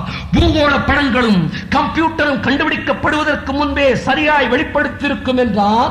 பரிசுத்த வேதாகமத்தை எழுதினவர் தேவனே, பரிசுத்த வேதாகமத்தின் தேவனே என்று வேறு யார் இருக்க முடியும்? கிறிஸ்தவம் விஞ்ஞான ரீதியானது, கிறிஸ்தவம் விஞ்ஞான ரீதியான என்றால் கிறிஸ்தவம் உண்மையானது. கிறிஸ்தவத்தின் தேவனே தேவன். பூமி சுற்றுகிறது என்பதற்கான சான்றை தெரிவித்தேன். ஆய்வாளர்களுக்கு இன்னொரு சான்றையும் சொல்ல விரும்புகிறேன். யோபு 38ஆம் அதிகாரத்தின் 14ஆம் வசனத்திலே தேவன் தெரிவிக்கிறார், பூமி முத்திரையிடப்பட்ட களிமண் போல வேறே ரூபம் கொள்ளும், சகலமும் வஸ்திரம் தரித்திருக்கிறது போல காணப்படும் என்று அங்கு வாசிக்கிறோம். ஆங்கில வேதாகமத்தில் இந்த வேதவசனம் என்னவென்று சொல்கிறது என்றால், it is turned as clay to the seal என்று சொல்லப்பட்டிருக்கிறது. களிமண் பாத்திரத்தில் ஒரு முத்திரையை பதிக்க எப்படி களிமண்ணானது குயவன் சக்கரத்தில் முத்திரையை நோக்கி சுற்றி திரும்புகிறதோ அதே போல வெளிச்சத்தை பெறுவதற்காக பூமியானது சூரிய நோக்கி திரும்புகிறதாம். வெளிச்சம் பூமியில் பட்டவுடனே சகலமும் வஸ்திரம் தரித்திருப்பது போல காணப்படும் என்று ஆண்டவர் கூறுகிறார். ஆதி காலத்திலோ சூரியன் மறைவதாகவும் எழும்புவதாகவும் தான் மக்கள் நம்பி வந்தனர். ஏனென்றால் பார்ப்பதற்கு அவ்வாறு தான் தோன்றுகிறது. கோப்பர்னிக்கஸ் தான் பூமி சூரியனுக்கு முன்பாக இருந்து தன்னைத்தானே சுற்றிக் கொள்கிறது என்று கண்டுபிடித்தார். சூரியன் எழும்புகிறது மறைகிறது என்ற கருத்துக்கு மாறாக பூமி சுற்றுகிறது என்ற விஞ்ஞான கருத்தை வெளிப்படுத்தி இருக்கும் கிறிஸ்தவம் விஞ்ஞான ரீதியானதே. கிறிஸ்தவத்தின் தேவனாகிய ஆண்டவராகிய இயேசு கிறிஸ்துவே தேவன். பூமியின் ஆழத்தை விஞ்ஞானிகள் ஆராய்ந்து கொண்டிருக்கிறார்கள். இந்த ஆராய்ச்சி முடிவு பெறவில்லை. ஆராய்ச்சி ஆபத்தையே கொண்டு வந்து விட்டது போனதுக்கு விஞ்ஞானிகளுக்கு. பூமியின் அடியில் அதாவது ஆழத்தில் என்ன இருக்கிறது என்பதை அறிந்து கொள்ள விஞ்ஞானிகள் பலகாலமாக விரும்பினார்கள். இதற்காக 60ஆம் ஆண்டுகளில் மோகோஹோல் என்ற திட்டம் நிறைவேற்றப்பட்டது. ஆனால் பல இடையூறுகள் இம்முயற்சிக்கு ஏற்பட்டதால், அதிக பொருட்செலவு ஏற்பட்டதாலும் இம்முயற்சி கைவிடப்பட்டது. பூமியின் ஆழத்தை விஞ்ஞானிகள் கண்டுபிடிக்க முடியாது என்று கைவிட்டுள்ளார்கள். காரணம் என்ன? 2000 வருடங்களுக்கு முன்னதாக எபிரேய தீர்க்கதரிசியான எரேமியா 31ஆம் அதிகாரத்தின் 37ஆம் வசனத்தில் கூறுவது சரிதான். கர்த்தர் சொல்லுகிறது என்னவென்றால், மேலே இருக்கிற வானங்கள் அளக்கப்படவும் கீழே இருக்கிற பூமியின் அஸ்திவாரங்கள் ஆராயப்படவும் கூடுமானால் நான் இஸ்ரவேல் வம்சத்தார் அனைவரையும் அவர்கள் செய்த எல்லாவற்றின் நிமித்தமும் வெறுத்து விடுவேன் என்று கர்த்தர் சொல்லுகிறார் என்று எரேமியா உரைத்துள்ளார். பூமியின் ஆழத்தை முழுவதுமாக ஆராய முடியாது என்று விஞ்ஞானிகள் தற்போது கண்டறிந்ததை கிறிஸ்தவத்தின் வேதம் பல்லாயிரம் வருடங்களுக்கு முன்பே தெரிவித்திருக்கும் என்றால் கிறிஸ்தவம் விஞ்ஞான ரீதியானது. சமீபத்திலே இந்த ஆராய்ச்சி கைவிடப்பட்ட உடனே சன் பத்திரிகை ஒரு செய்தியை வெளியிட்டது. இந்த செய்திக்கான ஆதார சான்றுகள் முழுவதுமாய் கிடைக்கவில்லை என்றாலும் இந்த செய்தி பத்திரிகை கொடுத்த தகவலை நான் உங்கள் ஆய்வுக்கென்று கொடுத்து வைக்க விரும்புகிறேன். சைபீரியாவிலே விஞ்ஞானிகள் இந்த மோகோல் திட்டத்தின்படி பூமியின் ஆழத்தை ஆராய்வதற்கு 9 மைல் ஆழமுள்ள துளையை விட்டு அந்த துளையிலே மைக்ரோ சென்சிட்டிவ் இயர்போனை அல்லது மெகாபோனை உள்ளே அனுப்பினார்கள். மைக்ரோவை உள்ளே அனுப்பின போது அந்த 9 மைல் ஆழமுள்ள துளையின் கீழ் விசித்திரமான மனித கூக்குரல்கள் கேட்பதை கேட்டு பாதாளத்தையே நாம் கடந்துவிட்டு நெருங்கிவிட்டோமா என்று சொல்லி விஞ்ஞானிகளின் முயற்சியை கைவிட பல விஞ்ஞானிகள் தங்கள் வேலையை ராஜினாமா செய்து விட்டார்கள் என்று நான் தெரிவிக்கவில்லை. சன் பத்திரிகை 88ஆம் வருடத்தின் நவம்பர் மாத இதழிலே தெரிவித்திருக்கிறது. பலர் நரகத்தை நம்புவதில்லை, பாதாளத்தை நம்புவதில்லை, அதில் போய் சேரும் வரைக்கும் நம்புவதில்லை. பார்த்த பிறகுதான் சிலருக்கு நம்ப தோன்றும். பூமியின் ஆழத்தில் என்ன இருப்பது என்பதை அறிந்து கொள்வதற்காக விஞ்ஞானிகள் செய்த ஆராய்ச்சி இப்போது நின்றிருக்கிறது. கவனியங்கள், இன்னும் சான்றுகளை நான் எடுக்கிறேன். நாம் வானவெளியில் பார்க்க நட்சத்திரங்கள் வானத்தில் நிலையாக இருப்பது போலத்தான் தோன்றுகின்றன. ஆனால் எல்லா நட்சத்திரங்களுமே தங்களுக்கென்ற குறிப்பிட்ட பாதையில் சென்று கொண்டுதான் இருக்கின்றன. ஏசாயா 40:26 ஏசாயா தீர்க்கதரிசி கேட்கிறான், உங்கள் கண்களை ஏறெடுத்து பாருங்கள். உங்கள் கண்களை ஏறெடுத்துத்தான் பாருங்களே, உங்கள் கண்களை ஏறெடுத்து பாருங்களே. வானத்து நட்சத்திரங்கள் எல்லாம் ஒரே இடத்தில் நிற்பது போலத்தான் தோன்றுகிறது. எந்த ஒரு மனிதருக்கும் வானத்து நட்சத்திரம் ஓடுகிறது என்று சொன்னால் விஞ்ஞானியை தவிர மற்றவர்களால் ஏற்றுக்கொள்ள முடியாது. ஆனால் தேவன் கொடுத்த நம்முடைய பரிசுத்த வேதாகமும் விஞ்ஞானிகள் நட்சத்திரங்கள் தங்கள் பாதையிலே ஓடுகின்றன என்பதை கண்டுபிடிப்பதற்கு பல்லாயிரம் வருடங்களுக்கு முன்னதாகவே தெரிவித்திருக்கிறது. யோபு 38ஆம் அதிகாரத்தின் 32ஆம் வசனத்திலே ராசிகளை அதன் காலத்திலே வரப்பண்ணுவாயோ, துருவ சக்கர நட்சத்திரத்தையும் அதை சேர்ந்த நட்சத்திரங்களையும் வழிநடத்துவாயோ என்று கர்த்தர் கூறுகிறார். வானத்தை அண்ணாந்து பாருங்கள், பார்வைக்கு நிலையாக நிற்கும் நட்சத்திரங்கள் ஓடுகின்றன என்றும் குறிப்பிட்ட பாதையை அவை தொடர்ந்து செல்லுகின்றன என்றும் வானவியல் இன்று கண்டுபிடித்ததை, 20ஆம் நூற்றாண்டு கண்டுபிடித்ததை பல்லாயிரம் வருடங்களுக்கு முன்பே தெரிவித்திருக்கும் கிறிஸ்தவம் விஞ்ஞான ரீதியானது. கிறிஸ்தவத்தின் தேவனாகிய ஆண்டவராகிய இயேசு கிறிஸ்துவே தேவன். நம்முடைய சரீரத்தில் உள்ள திசுக்களுக்கு தேவையான பிராணவாயுவையும் மற்ற ரசாயன பொருட்களையும் எடுத்துச் சென்று அளிப்பது ரத்தமே. எனவே தான் மாம்சத்தின் உயிர் ரத்தத்தில் இருக்கிறது. மாம்சத்திற்கு தேவையான பிராணவாயுவை அளிப்பது ரத்தமே. மாம்சத்தின் உயிர் ரத்தத்தில் இருக்கிறது என்பதை வில்லியம் ஹார்வே என்ற விஞ்ஞானி 19ஆம் நூற்றாண்டில் கண்டுபிடித்தார். ஆனால் பரிசுத்த வேதாகமம் 19ஆம் நூற்றாண்டில் வில்லியம் ஹார்வி கண்டுபிடித்ததை 2500 வருடங்களுக்கு முன்பாக அறிவித்திருக்கிறது. தேவன் உங்கள் கையிலும் என் கையிலும் கொடுத்திருக்கிற உலகத்தின் மாபெரும் பொக்கிஷமாகிய பரிசுத்த வேதாகமும் 19ஆம் நூற்றாண்டில் உலகம் கண்டுபிடித்ததை 2500 வருடங்களுக்கு முன்னதாக மாம்சத்தின் உயிர் ரத்தத்தில் இருக்கிறது என்று வெளிப்படுத்தி இருக்கும் என்றால், தேவன் நம்முடைய கரங்களில் கொடுத்த புத்தகம் தேவனால் எழுதப்பட்டது என்று வேறு யாரால் எழுதப்பட்டிருக்க முடியும்? 19ஆம் நூற்றாண்டில் விஞ்ஞானிகள் கண்டுபிடித்ததை 2500 வருடங்களுக்கு முன்பே தேவன் நம் கரங்களில் கொடுத்திருக்கிற பரிசுத்த வேதாகம் வெளிப்படுத்தி இருக்கும் என்றால், பரிசுத்த வேதாகமத்தின் தேவனாகிய ஆண்டவராகிய இயேசு கிறிஸ்துவே தேவன். அல்லேலூயா. மழைக்கும் மழை பொழிகிற நேரத்தில் உருவாகிற மின்னலுக்கும் ஏதோ ஒரு இணைப்பு இருக்க வேண்டும். இதை விஞ்ஞானிகள் தற்போது ஆராய்ந்து கொண்டிருக்கின்றனர். மழை, மின்சாரம் இவை இரண்டில் எது விளைவு, எது காரணம் இன்னும் கண்டுபிடிக்க முடியவில்லை. இரண்டிற்கும் ஏதோ இணைப்பு உண்டு என்பதை விஞ்ஞானிகள் அறிந்திருக்கிறார்கள். மழை துளிகள் உருவாகுவதற்கு மின்சாரம் தேவை என்பது தெரிய வருகிறது. சங்கீதம் 135:7 அவர் பூமியின் கடையாந்தரங்களிலிருந்து மேகங்களை எழும்ப பண்ணி மழையுடன் மின்னலை உண்டாக்கி காற்றை தமது பண்டக சாலைகளிலிருந்து புறப்பட பண்ணுகிறார் என்று வேதம் தெரிவிக்கிறது. பூமியின் கடையாந்தரங்கள் என்ற வார்த்தை நமக்கு முன்னெதிரே இருக்கிற சமுத்திரத்தை குறிக்கிறது. பூமியின் நிலப்பரப்பு முடிகின்ற இடத்தில் தான் சமுத்திரம் இருக்கிறது. இந்த வேதவசனம் ஆங்கில வேதாகமத்திலே he maketh the lightning for rain என்று சொல்லப்பட்டிருக்கிறது. இடிமுழக்க கூட்டத்திலே கல்வியறிவு படைத்தவர்கள், பட்டதாரிகள், விஞ்ஞானிகள், ஞானிகள் பலரும் அமர்ந்து செய்திகளை கேட்டுக் கொண்டிருக்கிறீர்கள் என்ற அறிவோடுதான் நான் இந்த செய்தியை கொடுத்துக் கொண்டிருக்கிறேன். ஏனென்றால் கிறிஸ்தவத்தின் நம்பிக்கை எல்லாராலும் ஆராயப்படக்கூடியது. ஏனென்றால் உங்கள் இருதயமானது உங்கள் மூளையினால் ஏற்றுக்கொள்ள முடியாததை உங்கள் இருதயம் ஏற்றுக்கொள்ளப் போவதில்லை. Your heart cannot believe what your brain cannot accept. கிறிஸ்தவத்தின் நம்பிக்கையானது உங்கள் சிந்தனைக்கும் பதில் கொடுக்கும், உங்கள் இருதயத்திற்கும் ஆத்தும திருப்தியை அளிக்க வல்லது. இன்றைக்கு விஞ்ஞானம் கண்டுபிடித்து ஆராய்ந்து கொண்டிருக்கிறது மழைக்கும் மின்னலுக்கும் என்ன இணைப்பு உண்டு என்று. விஞ்ஞானிகள் ஆராய்ந்து கொண்டிருக்கிறார்கள், மின்னலுக்கு மழை தேவையா, மழைக்கு மின்னல் தேவையா? விஞ்ஞானம் இன்றைக்கு ஆராய்ந்து கொண்டிருப்பதை பல்லாயிரம் வருடங்களுக்கு முன்னதாகவே வேதம் அறிவித்திருக்கிறது. He maketh the lightning for rain. விஞ்ஞானிகள் இன்று ஆராய்ந்து கொண்டிருக்கிற, ஆராய்ந்து கண்டறியாத விஞ்ஞான கருத்தை முன்பே வெளிப்படுத்தி இருக்கும் கிறிஸ்தவம் விஞ்ஞான ரீதியானது. எனவே கிறிஸ்தவ நட்சத்திரங்களை நாம் பார்த்தால் எல்லா நட்சத்திரங்களும் பார்வைக்கு ஒன்று. ஆனால் ஒவ்வொரு நட்சத்திரத்தின் சீதோஷ்ண நிலையும் தன்மையும் வித்தியாசமானதாக இருக்கின்றது. படிக்கின்ற மாணவர்கள், கல்லூரி மாணவர்கள், பட்டதாரிகள், பேராசிரியர்கள் அமர்ந்திருக்கிறீர்கள் என்று அறிகிறேன். பல நட்சத்திர, எல்லா நட்சத்திரங்களும் ஒன்று போல தோன்றினாலும் அவற்றின் தன்மை வேறு. வானவியலிலே நட்சத்திரங்களின் உஷ்ணம், வெளிச்சத்தின் தன்மை, இதர குணங்கள் இவற்றை ஆராய கிராஃப் முறை ஒன்றை வானவியல் விஞ்ஞானிகள் பயன்படுத்துகின்றனர். ஹெர்ட்ஸ்பிரைங்-ரசல் டயகிராம் என்று இது அழைக்கப்படுகிறது. இதிலிருந்து பார்க்கும்போது ஒவ்வொரு நட்சத்திரமும் வெவ்வேறு குணாதிசயம் உடையது என்பதை வானவியல் விஞ்ஞானிகள் கண்டுபிடித்திருக்கிறார்கள்.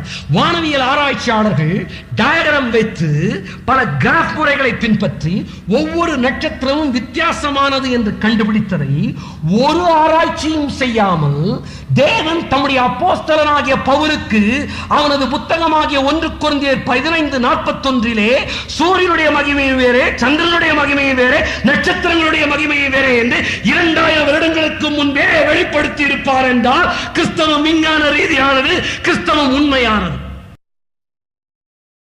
நட்சத்திரங்கள் பார்வைக்கு ஒன்றாய் தோன்றுகின்றன. விஞ்ஞானிகள் கிராஃப் முறையின்படி அதை வித்தியாசமானது என்று கண்டுபிடித்திருக்கிறார்கள். ஒரு வானவியல் ஆராய்ச்சியும் செய்யாமலே பவுல் கண்டுபிடித்து விட்டான், பரிசுத்த ஆவியானவருடைய வழிநடத்துதலோடு நட்சத்திரங்கள் ஒவ்வொன்றும் வித்தியாசமானவை என்று. காரணம், எப்படி தேவன் பவுலுக்கு இதை வெளிப்படுத்தி இருக்க முடியும்? நட்சத்திரங்களை உண்டாக்கின பரிசுத்த ஆவியானவருக்குத்தான் தெரியும் அவையெல்லாம் ஒன்றல்ல என்று சொல்லி அந்த புத்தகத்தை தேவன் நம்முடைய கரங்களில் கொடுத்திருக்கிறார். வானத்தை நட்சத்திர கூட்டங்களை பார்க்கிறோம். நட்சத்திரங்கள் ஒன்றுக்கொன்று வித்தியாசமாய் இருப்பது மாத்திரமல்ல, நட்சத்திர கூட்டங்கள் ஒவ்வொன்றாய் கூட்டமாய் இருக்கின்றன. மிருக சீரிஷம் என்று சொல்லப்படுகிற நட்சத்திர கூட்டம் ஆங்கிலத்தில் ஓரியன் என்று அழைக்கப்படுகிறது. அதிலே பல்லாயிரக்கணக்கான நட்சத்திரங்கள் சேர்ந்துள்ளன. ஆனால் இந்த மிருக சீரிஷம் என்ற நட்சத்திரத்தை பார்த்தால் ஒரே ஒரு நட்சத்திரம் போலதான் இது தோற்றமளிக்கும். யோபுவின் நாட்களில் வாழ்ந்த வானவியல் ஆராய்ச்சியாளர்கள் கூட இதை ஒரே ஒரு நட்சத்திரம் என்றுதான் கருதி வந்திருக்க முடியும். ஆனால் அந்த மிருக சீரிஷம் என்ற நட்சத்திர கூட்டத்திலே பல நட்சத்திரங்கள் இருக்கின்றன என்பதை இப்பொழுதுதான் வானவியல் விஞ்ஞானிகள் கண்டுபிடித்திருக்கிறார்கள். ஏனென்றால் அந்த நாட்களிலே டெலஸ்கோப், வானவெளி கருவிகள் போன்றவை கிடையாது. ஆனால் மிருக சீரிஷம் என்ற அந்த நட்சத்திர கூட்டத்திலே பல நட்சத்திரங்கள் இருக்கிறது என்று இன்றைக்கு வானவியல் விஞ்ஞானிகள் கண்டுபிடித்ததை பல்லாயிரம் வருடங்களுக்கு முன்பே பரிசுத்த வேதாகமும் தெரிவித்திருக்கிறது. யோபுவின் புத்தகத்திலே தேவன் கேட்கிறார், மிருக சீரிஷத்தின் கட்டுகளை நீ அவிழ்ப்பாயோ என்று ஆண்டவர் கேட்கும் போது, மிருக சீரிஷம் ஒரு நட்சத்திரம் அல்ல, மிருக சீரிஷம் ஒரு நட்சத்திர கூட்டம் என்று தேவன் அறிவிப்பதாக நமக்கு தெளிவாய் தெரிவிக்கிறது. எனவே இன்றைய விஞ்ஞான கருத்துக்களை பல்லாயிரம் வருடங்களுக்கு முன்னதாகவே தேவன் அறிவித்திருப்பார் என்றால், இந்த வேதம், தேவன் நம்முடைய கரங்களில் கொடுத்த பரிசுத்த வேதாகம், வேதத்தின் வார்த்தைகள் தேவனால் அருளப்பட்டவை என்பது தெளிவாகிறது. அது மாத்திரமல்ல, இந்த ஒவ்வொரு நட்சத்திர கூட்டத்தில் உள்ள நட்சத்திரங்களும் அதே கூட்டத்தில் இருப்பது எதனால்? ஒரே கூட்டத்தில் உள்ள நட்சத்திரங்களுக்கு இடையே ஒன்றை ஒன்று ஈர்க்கக்கூடிய ஈர்ப்பு விசை ஒன்று இருப்பதினாலே என்று வானவியல் நிபுணர்கள் தெரிவிக்கின்றனர். இவ்விஞ்ஞான கருத்து இப்பொழுதுதான் கண்டுபிடிக்கப்பட்டது. நட்சத்திரங்களுக்கு இடையே ஈர்ப்பு விசை உண்டு என்று சொல்லி இன்றைக்கு வானவியல் நிபுணர்கள் கண்டுபிடித்ததை யோபு 38ஆம் அதிகாரத்தின் 31ஆம் வசனத்தில் தேவன் கேட்கிறார், அருமை நட்சத்திரத்தின் சுகிர்ந்த சம்பந்தத்தை நீ இணைக்க கூடுமோ அல்லது மிருக சீரிஷத்தின் கட்டுகளை அவிழ்ப்பாயோ என்று கேட்கிறார். மிருக சீரிஷத்தின் கட்டுகளை நீ அவிழ்ப்பாயோ என்று கர்த்தர் கேட்கும் போது என்ன சொல்லுகிறார் என்றால், இந்த நட்சத்திரங்களுக்கு இடையே இருக்கும் ஈர்ப்பு விசையை உன்னால் அவிழ்க்க முடியுமா என்று கேட்கிறார். இந்த நட்சத்திரங்களுக்கு இடையே ஈர்ப்பு விசை உண்டு என்று விஞ்ஞானம் இன்றைக்கு கண்டுபிடித்ததை பல்லாயிரம் வருடங்களுக்கு முன்பாகவே தேவன் தெரிவித்திருப்பார் என்றால், என் அன்பு சகோதரனே, சகோதரியே, தேவன் உன் கையிலும் என் கையிலும் கொடுத்திருக்கிற பரிசுத்த வேதாகமும் விஞ்ஞான ரீதியானது. இது விஞ்ஞான ரீதியான என்றால் இது உண்மையானது. இது உண்மையானது என்றால் கிறிஸ்தவம் உண்மையானது. கிறிஸ்தவம் உண்மையானது என்றால் கிறிஸ்தவம் அறிவிக்கிற ஆண்டவராகிய இயேசு கிறிஸ்துவே தேவனாவார். ஆண்டவர் கேட்கிறார், மிருக சீரிஷத்தின் கட்டுகளை அவிழ்ப்பாயோ என்று கேட்கிற தேவனுக்கு நாம் என்ன பதில் சொல்ல முடியும்? யோபு சொன்ன பதிலைத்தான் நாம் சொல்ல முடியும். நாம் நீசல் என்று யோபு தன் வாயை பொத்திக் கொண்டான். தேவன் முன்பாக பதில் சொல்ல முடியாமல் மனிதன் வாயைதான் பொத்திக் கொள்ள முடியும். காரணம், விஞ்ஞான ரீதியான கிறிஸ்தவத்தின் நம்பிக்கையை தேவன் நமக்கு கொடுத்திருக்கிறார். பூமி தன்னைத்தானே சுற்றிக் கொள்ளுகிறது என்பதை நாம் அறிந்திருக்கிறோம். சங்கீதம் 19ஆம் சங்கீதத்தின் 4 முதல் 6 வரையிலான வசனங்களிலே சூரியனும் ஓடுகிறது என்று வேதவசனம் தெரிவிக்கிறது. பலர் இன்றைக்கு கேட்கிறார்கள், சூரியன் எப்படி ஓடும்? சூரியன் ஓடுவதில்லையே என்று சொல்லி பலர் கேட்பது உண்டு. ஆனால் வேதவசனம் தெரிவித்திருக்கிறதே சூரியன் ஓடுகிறது என்று சொல்லி. எப்படி இந்த விஞ்ஞான கருத்து தவறு என்று சொல்லி சிலர் நினைக்கிறார்கள். சங்கீதம் 19:4 முதல் 6 வரையிலான வசனங்களிலே சூரியன் ஒரு முறையிலிருந்து மறுமுனை வரைக்கும் சுற்றி ஓடுகிறது என்று வேதவசனம் தெரிவிக்கிறது. இந்த வேதவசனத்தின் கூற்று தவறானது என்று சொல்லி பலர் நினைத்து வந்தார்கள். ஆனால் தற்போது விஞ்ஞானம் கண்டுபிடித்துக் கொண்டிருக்கிறது, சூரியன் 25 நாட்களுக்கு ஒரு முறை தன்னை தானே சுற்றிக் கொள்ளுகிறது என்று. அது மாத்திரமல்லாமல் தனது பாதையில் ஒரு நொடிக்கு 12 மைல் வேகத்தில் சூரியன் ஓடுகிறது என்று இப்போது விஞ்ஞானிகள் கண்டுபிடித்திருக்கிறார்கள். சூரியன் ஓடுகிறது என்று தற்போது கண்டுபிடித்ததை 2500 வருடங்களுக்கு முன்னதாக தாவீது எப்படி அறிந்திருக்க முடியும்? தாவீதின் மூலமாய் சங்கீதங்களின் வார்த்தைகளை நமக்கு அறிவித்த பரிசுத்த ஆவியானவரே இதை நமக்கு அறிவித்திருக்கிறார். பரிசுத்த வேதாகமத்தின் ஆசிரியர் இவ்வுலகத்தை எல்லாம் சிருஷ்டித்த பரிசுத்த ஆவியானவரே. கிறிஸ்தவம் விஞ்ஞான ரீதியானதே. கிறிஸ்தவத்தின் தேவனே தேவன், கிறிஸ்தவர்களின் தேவனே தேவன். மகிமையான பரிசுத்த வேதாகமத்திற்காய் தேவனுக்கு ஸ்தோத்திர. இந்த மகிமையான பரிசுத்த வேதாகமத்தை பொக்கிஷமாக பெற்றிருக்கிற இந்த மகிமையின் தேவனை ஆண்டவராக பெற்றிருக்கிற இந்த ஜனமே பாக்கியம் உள்ளது. கரங்களை உயர்த்தி ஒரு அல்லேலூயா சொல்லுவோமா? அல்லேலூயா. வேதத்தில் வானவியல் கருத்துக்கள் மாத்திரமல்ல, சரியான நேரத்திற்கு முன்பாகவே கூட்டத்தை முடிக்கப் போகிறேன், கவனியுங்கள். வேதத்தில் மருத்துவ கருத்துக்களும் வெளிப்படுத்தப்பட்டிருக்கின்றன. ஆபிரகாமுக்கு தேவன் விருத்த சேதனம் என்ற கட்டளையை கொடுத்தார். இந்த விருத்த சேதனம் என்ற கட்டளை இன்றைக்கு மருத்துவத்துறையிலே சர்க்கம்சிஷன் என்று பின்பற்றப்படுகிற அறுவை சிகிச்சை முறையாகும். தேவன் தெரிவிக்கிறார், இதை குழந்தை பிறந்த 8வது நாளிலே இந்த அறுவை சிகிச்சையை செய்ய வேண்டும் என்று சொல்லி. ஏன் தேவன் 8வது நாளிலே செய்ய வேண்டும் என்று சொல்லி ஆபிரகாமுக்கு தேவன் தெரிவித்தார்? ஒவ்வொருவருடைய ரத்தத்திலும் ரத்தத்தை உறைய வைக்க வைட்டமின் கே, புரோத்ராமின் என்ற 2 பொருட்கள் தேவை. இவை குழந்தை பிறந்த 5வது நாளிலிருந்து 7வது நாளுக்குள்ளாகத்தான் குழந்தையின் ரத்தத்தில் உருவாகிறது. எனவே தான் விருத்த சேதனம் என்ற அறுவை சிகிச்சை முறையை 8வது நாளில் செய்ய வேண்டும் என்று தேவன் தெரிவித்தார். அதற்கு முன்பாக செய்தால் என்ன?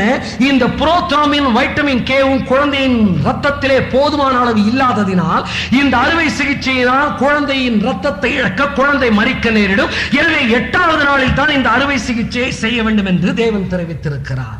எப்படி இந்த வைட்டமின் கேவும் புரோத்ராம்பினும் 7வது 8வது நாளில் தான் குழந்தையின் ரத்தத்தில் உருவாகும் என்பதை அன்றைக்கே வேதம் அறிந்திருக்க முடியும். இன்றைக்குத்தானே விஞ்ஞானிகள் கண்டுபிடித்தார்கள் என்ற கேள்வி உங்களுக்கு எழலாம். மனிதனை உருவாக்கிய தேவனே என்று வேறு யார் இதை அறிந்திருக்க முடியும்? இந்த விஞ்ஞான கருத்து ஒன்றே உன்னையும் என்னையும் உருவாக்கிய தேவ கிறிஸ்தவத்தின் தேவனாகிய ஆண்டவராகிய இயேசு கிறிஸ்து என்பதை தெரிவிக்கிறது. இன்றைக்கு பலருடைய தேவை, பல தேசம் தமிழகத்திற்கும் பல காலமாய் தேவையாயிருந்தது மழை. மழை எவ்வாறு உண்டாகிறது? வேதம் தெரிவிக்கிறது. மழை எவ்வாறு உண்டாகிறது? மழைக்கு தேவையான தண்ணீர் எங்கே இருக்கிறது? வேதவசனம் தெளிவாய் தெரிவிக்கிறது. மழைக்கு தேவையான தண்ணீர் வானத்தில் இல்லை. சங்கீதம் 33:7 அவர் சொல்லுகிறார், அவர் சமுத்திர ஜலங்களை குவியலாக சேர்த்து ஆழமான ஜலங்களை பொக்கிஷ வைப்பாக வைக்கிறார். மழைக்கு தேவையான பொக்கிஷம் நமக்கு எதிரே உள்ள சமுத்திரத்தில் இருக்கிறது என்ற விஞ்ஞான கருத்தை இன்று வரை பலரும் புரிந்து கொள்ளாத சத்தியத்தை தேவன் நம்முடைய கரங்களில் கொடுத்திருக்கிற பரிசுத்த வேதாகமத்தில் வெளிப்படுத்தி இருப்பார் என்றால் பரிசுத்தம் விஞ்ஞான ரீதியானதே. பரிசுத்த வேதாகமம் விஞ்ஞான ரீதியானதே. பரிசுத்த வேதாகமம் விஞ்ஞான ரீதி என்றால் கிறிஸ்தவம் உண்மையானதே. கிறிஸ்தவம் உண்மையானது என்றால் கிறிஸ்தவத்தின் தேவனே இதே. பாருங்கள், சமுத்திரத்தில் உள்ள பொக்கிஷத்தை தேவன் எப்படி எடுக்கிறார் வானத்திற்கு என்பதையும் வேதவசனம் தெரிவிக்கிறது. யோபு 36:27-28 இதற்கென்று தேவன் சூரியனை பயன்படுத்தி பொக்கிஷத்திலிருந்து மழையை எடுக்கிறார். அவர் நீர்த்துளிகளை அணுவை போல ஏற பண்ணுகிறார். அவைகள் மேகத்திலிருந்து மழையாய் சொரிகிறது என்றும், அவர் தண்ணீர்களை தம்முடைய கார் மேகங்கள் மேல் கட்டி வைக்கிறார் என்றும், அவர் நீர்த்துளிகளை மேகத்தில் ஏற்றி மின்னலினால் மேகத்தை சிதற பண்ணுகிறார் என்றும் வேதம் மழை உருவாகுதலை குறித்து கூறுகிறது. மழை உருவாகுவதை மட்டுமா கூறுகிறது? பொழிந்த மழை என்னாகிறது என்பதையும் வேதவசனம் சொல்லுகிறது. மழை தண்ணீர் எல்லாம் பூமியில் விழுந்து நதியாகி கடலில் போய் சேர்ந்து பிறகு கடலில் இருந்து ஆவியாகி மேகமாகி மழையாகி மீண்டும் கடலுக்கு வருகிறது என்பதை மறுபடியும் வேதம் எவ்வாறு தெரிவிக்கிறது தெரியுமா? எல்லா நதிகளும் சமுத்திரத்திலே ஓடி விழுந்தும் சமுத்திரம் நிரம்பாது தாங்கள் உற்பத்தியான இடத்திற்கே நதிகள் மறுபடியும் திரும்பும் என்று பிரசங்கி 1:6-7 ஞானி சொல்லுகிறார். கவனியுங்கள், எல்லா நதிகளும் சமுத்திரத்திலே ஓடி விழுந்தும் சமுத்திரம் நிரம்பாதாம் தாங்கள் உற்பத்தியான இடத்திற்கே நதிகள் நதிகள் மறுபடியும் திரும்புமாம். எப்படி திரும்புகிறது? நதிகள் எல்லாம் கடலிலே போய் சேர்கிறது. கடலில் உள்ள தண்ணீர் நீராவியாகி மேலே செல்லுகிறது. மேலே சென்று மேகமாகிறது. மேகமாகி மழையாகிறது. மழையாகி பொழிகிறது. மழையாகி பொழிந்து நதியாகிறது. நதியாகி கடலுக்கு செல்லுகிறது. மறுபடியும் கடலிலிருந்து மேகமாகி மேலே செல்லுகிறது. மழையாகிறது, பொழியாகிறது, நதியாகிறது, கடலுக்கு செல்லுகிறது. இதைதான் பல்லாயிரம் வருடங்களுக்கு முன்னதாகவே இந்த மழை சுழற்சியைத்தான் தேவன் உங்கள் கையிலும் என் கையிலும் கொடுத்திருக்கிற வேதம் தெரிவிக்கிறது. தாங்கள் உற்பத்தியான இடத்திற்கே நதிகள் திரும்பும் என்று தேவன் தெரிவித்திருக்கிறார். கவனியுங்கள், விஞ்ஞான கருத்துக்களை உள்ளடக்கி இருக்கிற பரிசுத்த வேதாகமத்தை தேவன் நம்முடைய கரங்களில் கொடுத்திருக்கிறார். இன்றைக்கு விஞ்ஞானிகள் கண்டுபிடித்ததை இன்றைக்கும் விஞ்ஞானிகள் கண்டுபிடிக்க முயற்சித்துக் கொண்டிருக்கிறதை பல்லாயிரம் வருடங்களுக்கு முன்பே என் வேதம் வெளிப்படுத்தி இருக்கும் என்றால் தேவனே என்று வேறு யார் இதை எழுதி இருக்க முடியும்? இந்த வேதத்தின் தேவனே என்று வேறு யார் தேவனாய் இருக்க முடியும்? உலகத்தின் ஆரம்பத்தையும் முடிவையும் குறித்து வேதவசனம் சொல்லுகிறது. ஆரம்பம் முடிவோடு செய்தியை நான் தொடர்ந்து முடிக்கப் போகிறேன். ஹெர்பர்ட் ஸ்பென்சர் என்ற அறிஞர் ஒரு கருத்தை தெரிவிக்கிறார். கிறிஸ்தவர் அல்லாத இவர் தெரிவிக்கிறார், ஏதோ ஒன்று இந்த உலகத்தை உருவாக்கி இருக்கும் என்றால் அது 5 அடிப்படைகளில் இந்த உலகத்தை உருவாக்கி இருக்க வேண்டும் என்று தெரிவிக்கிறார். இவர் கிறிஸ்தவர் அல்ல. இவர் சொல்லுகிறார் 5 அடிப்படையிலே இந்த உலகம் உருவாக்கப்பட்டிருக்க வேண்டும் என்று சொல்லி அவர் தெரிவிக்கிறார். அவர் கூறுவது என்னவென்றால் 5 அடிப்படை காரியங்கள் தேவை. அவர் சொல்லுவது time, space, matter, force, motion. இந்த 5 இருந்தால் தான் உலகம் உருவாகி இருக்க முடியும் என்று அவர் தெரிவிக்கிறார். தமிழிலே சொல்லுகிறேன், காலம், வெளி, வஸ்து, உந்து விசை, இயங்குதல் என்ற 5 அடிப்படை கூறுகள் இருந்தால் தான் இந்த உலகம் உருவாகி இருக்க முடியும் என்று சொல்லி கிறிஸ்தவர் அல்லாத ஹெர்பர்ட் ஸ்பென்சர் என்ற விஞ்ஞானி தெரிவித்திருக்கிறார். கிறிஸ்தவம் என்ன பதில் சொல்லுகிறது என்பதை தெரிவிக்கிறேன், கேளுங்கள். பரிசுத்த வேதாகமத்தின் முதல் புத்தகத்தின் முதல் அதிகாரத்தின் முதல் வசனம் சொல்லுகிறது, ஆதியிலே தேவன் வானத்தையும் பூமியையும் சிருஷ்டித்தார் என்று சொல்லி. பரிசுத்த வேதாகமத்தின் முதல் அதிகாரத்தின் முதல் வசனம் மகிமையான வசனம். இந்த முதல் வசனத்தை மாத்திரம் வாசித்து ரட்சிக்கப்பட்ட ஒரு சிலரை எனக்கு தெரியும். முதல் வசனத்தை மாத்திரம் வாசித்து ரட்சிக்கப்பட்டவர்களை நான் அறிந்திருக்கிறேன். ஆதியிலே தேவன் வானத்தையும் பூமியும் சிருஷ்டித்தார் என்ற மகிமையான வசனம் என்பதனால் தான் வானவெளி வீரர் போர்மன் வானவெளி களத்திலே வானவெளிக்கு சென்றவுடனே வாசிக்க விரும்பின முதல் வசனம் பூமிக்கு இந்த வசனத்தை தான். ஆதியிலே தேவன் வானத்தையும் பூமியும் சிருஷ்டித்தார் என்ற வார்த்தை. ஆதியிலே என்பது எதை தெரிவிக்கிறது? 5 அடிப்படையிலே உலகம் உருவாக்கப்பட்டிருக்க வேண்டும் என்று சொன்னேன். Time, space, matter, force, motion. காலம், வெளி, வஸ்து, உந்து விசை, இயங்குதல். காலம் என்பது என்ன? ஆதியிலே. தமிழ் வேதாகமத்திலே ஆதியிலே என்பது ஆங்கில வேதாகமத்திலே இந்த பிகினிங் என்று சொல்லுகிறது. இந்த பிகினிங் என்பது எதை கூறுகிறது? the beginning of the time. நேரம் ஆரம்பிப்பதையே பரிசுத்த வேதாகமத்தின் முதல் வசனம் தெரிவித்தே ஆரம்பமாகி இருக்கிறது. இந்த பிகினிங் என்பது நேரத்தின் ஆரம்பத்தை தெரிவிக்கிறது. ஆரம்பம், இந்த பிகினிங், கர்த்தர் ஆதியிலே என்பது நேரத்தை குறிக்கிறது. வானத்தை என்பது ஸ்பேஸ். இன்றைக்கு வானவெளி ஆராய்ச்சியை ஸ்பேஸ் சயின்ஸ் என்று அழைக்கிறார்கள். வானவெளி ஆராய்ச்சியை ஸ்பேஸ் என்று அழைக்கிறோம். ஆதியிலே என்பது நேரத்தையும் வானத்தை என்பது வெளியையும் குறிக்கிறது. பூமியை சிருஷ்டித்தார் என்பது வஸ்து என்று சொல்லக்கூடிய மேட்டரை குறிக்கிறது. அடுத்த வார்த்தை என்ன சொல்லுகிறது? ஆவியானவர் என்ற வார்த்தை சொல்லுகிறது. ஆவியானவர் என்பது என்ன? அதுதான் உந்து விசை என்று விஞ்ஞானி கேட்ட 4வது தகுதியாகிய ஃபோர்ஸ். ஆவியானவர் என்ன செய்து கொண்டிருந்தாராம்? ஜலத்தின் மேல் அசைவாடிக் கொண்டிருந்தாராம். இதுதான் விஞ்ஞானி எதிர்பார்த்த மோஷன் என்ற 5வது தகுதி. 5 தகுதிகள் தேவை என்று ஹெர்பர்ட் ஸ்பென்சர் தெரிவித்தார். Time, space, matter, force, motion. Time ஆதியிலே, ஸ்பேஸ் வானத்தை, மேட்டர் பூமியை, ஃபோர்ஸ் ஆவியானவர், மோஷன் அசைவாடிக் கொண்டிருந்தார். இன்றைக்கு உலகத்தை சிருஷ்டிப்பதற்கு தேவையான 5 அடிப்படை சக்திகளையும் தனது புத்தகத்தின் முதல் அதிகாரத்தின் முதல் 2 வசனங்களிலேயே வெளிப்படுத்த ஞானமுள்ள தேவனை தேவனாய் பெற்றிருக்கிற இந்த ஜனத்தை காட்டிலும் பாக்கியமுள்ள ஜனம் வேறு எதுவாக இருக்க முடியும்? கரங்களை உயர்த்தி அந்த மாபெரும் தேவனுக்கு அல்லேலூயா சொல்லுவோம். வானத்தையும் தேவன், பூமியையும் தேவன் சிருஷ்டித்தார். கவனியுங்கள், ஆதியிலே தேவன் வானத்தையும் பூமியும் சிருஷ்டித்தார். ஏனென்றால் இந்த வேத வசனத்தை ஒருவனால் விசுவாசிக்க முடியும் என்றால் பரிசுத்த வேதாகமத்தின் எல்லா கருத்துக்களையும் விசுவாசிக்க முடியும். கவனியுங்கள், ஏனென்றால் ஆண்டவர் உலகம் முழுவதையும் சிருஷ்டித்திருப்பார் என்றால், அதை விசுவாசிப்பான் என்றால் ஆண்டவரால் எல்லாவற்றையும் ஆள முடியும், எதையும் செய்ய முடியும் என்பதை விசுவாசிக்க முடியும். ஆதியாகமத்தின் முதல் வசனம் ஆதியிலே தேவன் வானத்தையும் பூமியும் சிருஷ்டித்தார் என்று கூறுகிறது. எந்த மனிதனுக்கும் வானமும் பூமியும் யாரால் எப்படி சிருஷ்டிக்கப்பட்டது என்பதுதான் முதல் கேள்வியாக இருக்கும். மூளை உள்ள எந்த மனிதனுக்கும் இருக்க வேண்டிய நியாயமான கேள்வி. அதற்கு பதிலளிப்பது உங்கள் கையிலும் என் கையிலும் தேவன் கொடுத்துள்ள மகிமையான பரிசுத்த வேதாகமம். இந்த வசனம் மாத்திரமே பல கொள்கைகளுக்கு எதிராக பதிலளிக்கிறது. உலகத்தின் எந்த மார்க்க புத்தகமும் இந்த விளக்கத்துடன் ஆரம்பமாகவில்லை. பரிசுத்த வேதாகமம் மாத்திரமே பூமி சிருஷ்டிக்கப்பட்ட வரலாற்றை பற்றி கூறுவதால் மாறுபட்ட புத்தகமாய் இருக்கிறது. ஆவியானவர் அசைவாடிக் கொண்டிருந்தார் என்று வேதம் சொல்லுகிறது. அவர் அசைவாட்டப்படவில்லை, அசைவாடிக் கொண்டிருந்தார் என்று சொல்லுகிறது. அவர் அசைவாட்டப்பட்டார் என்றால் அசைவாட்டக்கூடிய அவரை, அசைவாடிக் கொண்டிருந்த அவரை அசைவாட்ட வேறொரு சக்தி இருந்தது என்று அர்த்தம். வேதவசனம் அவர் அசைவாட்டப்பட்டார் என்று சொல்லவில்லை, அவர் அசைவாடிக் கொண்டிருந்தார் என்று சொல்லுகிறது. அவரை அசைவாட்ட வேறொரு சக்தி இல்லை, அவரே சக்தியாக இருந்தார். விஞ்ஞானிகளின் ஆய்வுக்கு சொல்லுகிறேன், ஆவியானவர் அசைவாடிக் கொண்டிருந்தாரா? இன்றைக்கு உலகத்தின் விஞ்ஞானிகள் உலகத்தில் உள்ள சக்திகள் எல்லாம் அலை வடிவத்திலே இருக்கிறதை காணுகிறார்கள்.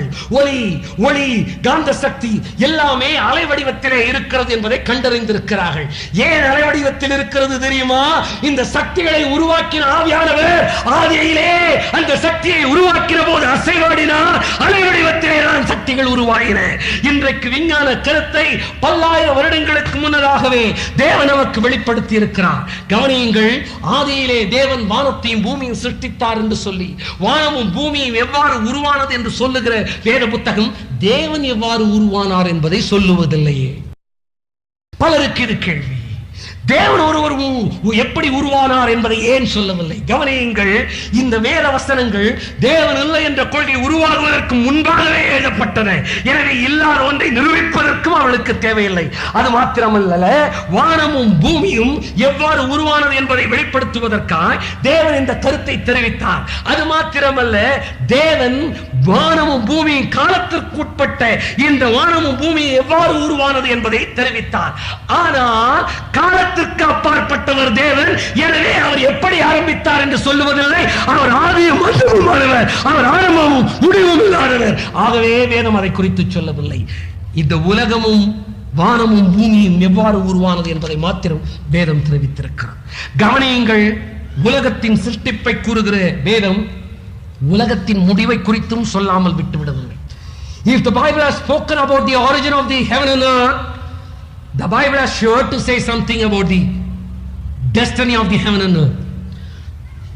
சிந்தியுங்கள் என் அன்பு சகோதரனே, சகோதரியே, பூமியின் ஆரம்பத்தையும் அது உருவாக்கப்பட்ட விதத்தையும் வேதம் தெரிவித்திருக்கும் என்றால் தேவன் முடிவை குறித்தும் தெரிவிக்க அவர் ஞானமுள்ளவராய் சித்தமுள்ளவராகவே இருந்திருப்பார். If the Bible has talked about the origin and the destiny of this world, this is sure to speak about the destiny of this heaven and earth. உலகத்தின் ஆரம்பத்தை சொல்லுகிற பரிசுத்த வேதாகமம் உலகத்தின் முடிவை குறித்தும் சொல்லுகிறது. என் அன்பு சகோதரனே, சகோதரியே, விஞ்ஞானிகளுடைய மார்க்கம் பரிசுத்த வேதாகமம் என்று தெரிவித்தேன். விஞ்ஞான கண்டுபிடிப்புகளுக்கு வித்திட்டது பரிசுத்த வேதாகமம் என்று தெரிவித்தேன். விஞ்ஞான முதல் கண்டுபிடிப்புகளிலே எடுத்துச் செல்லப்பட்டது, பயன்படுத்தப்பட்டது, செய்தி அனுப்பப்பட்டது, ஒளிபரப்பப்பட்டது, வாசிக்கப்பட்டது பரிசுத்த வேதாகமம் என்று சொன்னேன். இவைகளெல்லாம் உண்மையாய் இருக்கும் என்றால், பூமியின் சிருஷ்டிப்பை குறித்து வேதம் உரைத்தது உண்மையாய் இருக்கும் என்றால், பூமியின் முடிவை குறித்து வேதம் உரைத்ததும் உண்மையாகத்தான் இருக்க போகிறது, அதுவும் நிறைவேறத்தான் போகிறது. If the Bible has spoken about the origin of the earth and heaven and earth has been correct, what the Bible is speaking and telling you and me about the destiny of heaven and earth is also going to be the truth, the eternal truth. ஆதியிலே தேவன் வானத்தையும் பூமியும் சிருஷ்டித்தார் என்று சொல்லுகிற இந்த வேதவசனம் இந்த பூமிக்கு என்ன ஆக போகிறது என்பதையும் தெரிவிக்கிறது. 2 பேதுரு 3வது அதிகாரத்தின் 3வது வசனத்திலே வேத வசனத்திலே தேவன் தெரிவிக்கிறார், இரண்டு சகோதரனே, வேத வசனம் பூமியின் சிருஷ்டிப்பை மாத்திரமல்ல, பூமியின் முடிவையும் தெரிவிக்கிறது. இப்போது இருக்கிற வானங்களும் பூமியும் அந்த வார்த்தையினாலே அக்கினிக்கு இரையாக வைக்கப்பட்டு தேவபக்தி இல்லாதவர்கள் நியாயம் தீர்க்கப்பட்டு அழிந்து போகும் நாள் வரைக்கும் காக்கப்பட்டிருக்கிறது. பிரியமானவர்களே, கர்த்தருக்கு ஒரு நாள் 1000 வருஷம் போலவும் 1000 வருஷம் ஒரு நாள் போலவும் இருக்கிறது என்ற இந்த ஒரு காரியத்தை நீங்கள் அறியாதிருக்க வேண்டாம். என் ஆண்டவராக இயேசு கிறிஸ்து தாமதிக்கிறார் என்று சிலர் எண்ணுகிறபடி கர்த்தர் தமது வாக்குத்தத்தத்தை குறித்து தாமதமாயிராமல் ஒருவரும் கெட்டு போகாமல் எல்லாரும் மனம் திரும்ப வேண்டும் என்று விரும்பி நம்மே நீடிய பொறுமை உள்ளவராயிருக்கிறார். கர்த்தருடைய நாள் இரவிலே திருடன் வருகிற விதமாய் வரும். என் வேதம் இந்த உலகம் உருவானது எப்படி என்று சொல்வது விஞ்ஞான ரீதியாக இருந்திருக்கும் என்றால், இன்றைக்கு விஞ்ஞானம் கண்டுபிடித்த கருத்துக்கள் பல்லாயிரம் வருடங்களுக்கு முன்னதாக வேதத்தில் அறிவிக்கப்பட்டது உண்மையாயிருக்கும் என்றால், மழை உண்டாவது எப்படி, வானத்து நட்சத்திரங்களின் ரகசியம் எப்படி, சூரியன் சுற்றுவது எப்படி என்ற விஞ்ஞான கருத்துக்கள் எல்லாம் உண்மையாய் இருக்கும் என்றால், இதே வேதம் இந்த உலகத்தின் முடிவை குறித்து சொல்கிறது. கர்த்தருடைய நாள் இரவிலே திருடன் வருகிற விதமாய் வரும். அப்பொழுது வானங்கள் மடமடந்து அகன்று போம், பூதங்கள் வெந்து உருகி போம், பூமியும் அதில் உள்ள கிரியைகளும் எரிந்து அழிந்து போம். இப்படி இவைகள் எல்லாம் அழிந்து போகிறதா இருக்கிறபடியா நீங்கள் எப்படிப்பட்ட பரிசுத்த நடக்கையும் தேவபக்தியும் உள்ளவர்களாக இருக்க வேண்டும். தேவனுடைய நாள் சீக்கிரமாய் வரும்படிக்கு மிகுந்த ஆவலோட காத்திருங்கள். அந்த நாளில் வானங்கள் வெந்து அழிந்து பூதங்கள் எரிந்து உருகி போகும். அவருடைய வாக்குத்தத்தத்தின் படியே நீதி வாசமாயிருக்கும். புதிய வானங்களும் புதிய பூமியும் உண்டாகும் என்று காத்திருக்கிறோம் என்று வேதம் தெரிவிக்கிறது.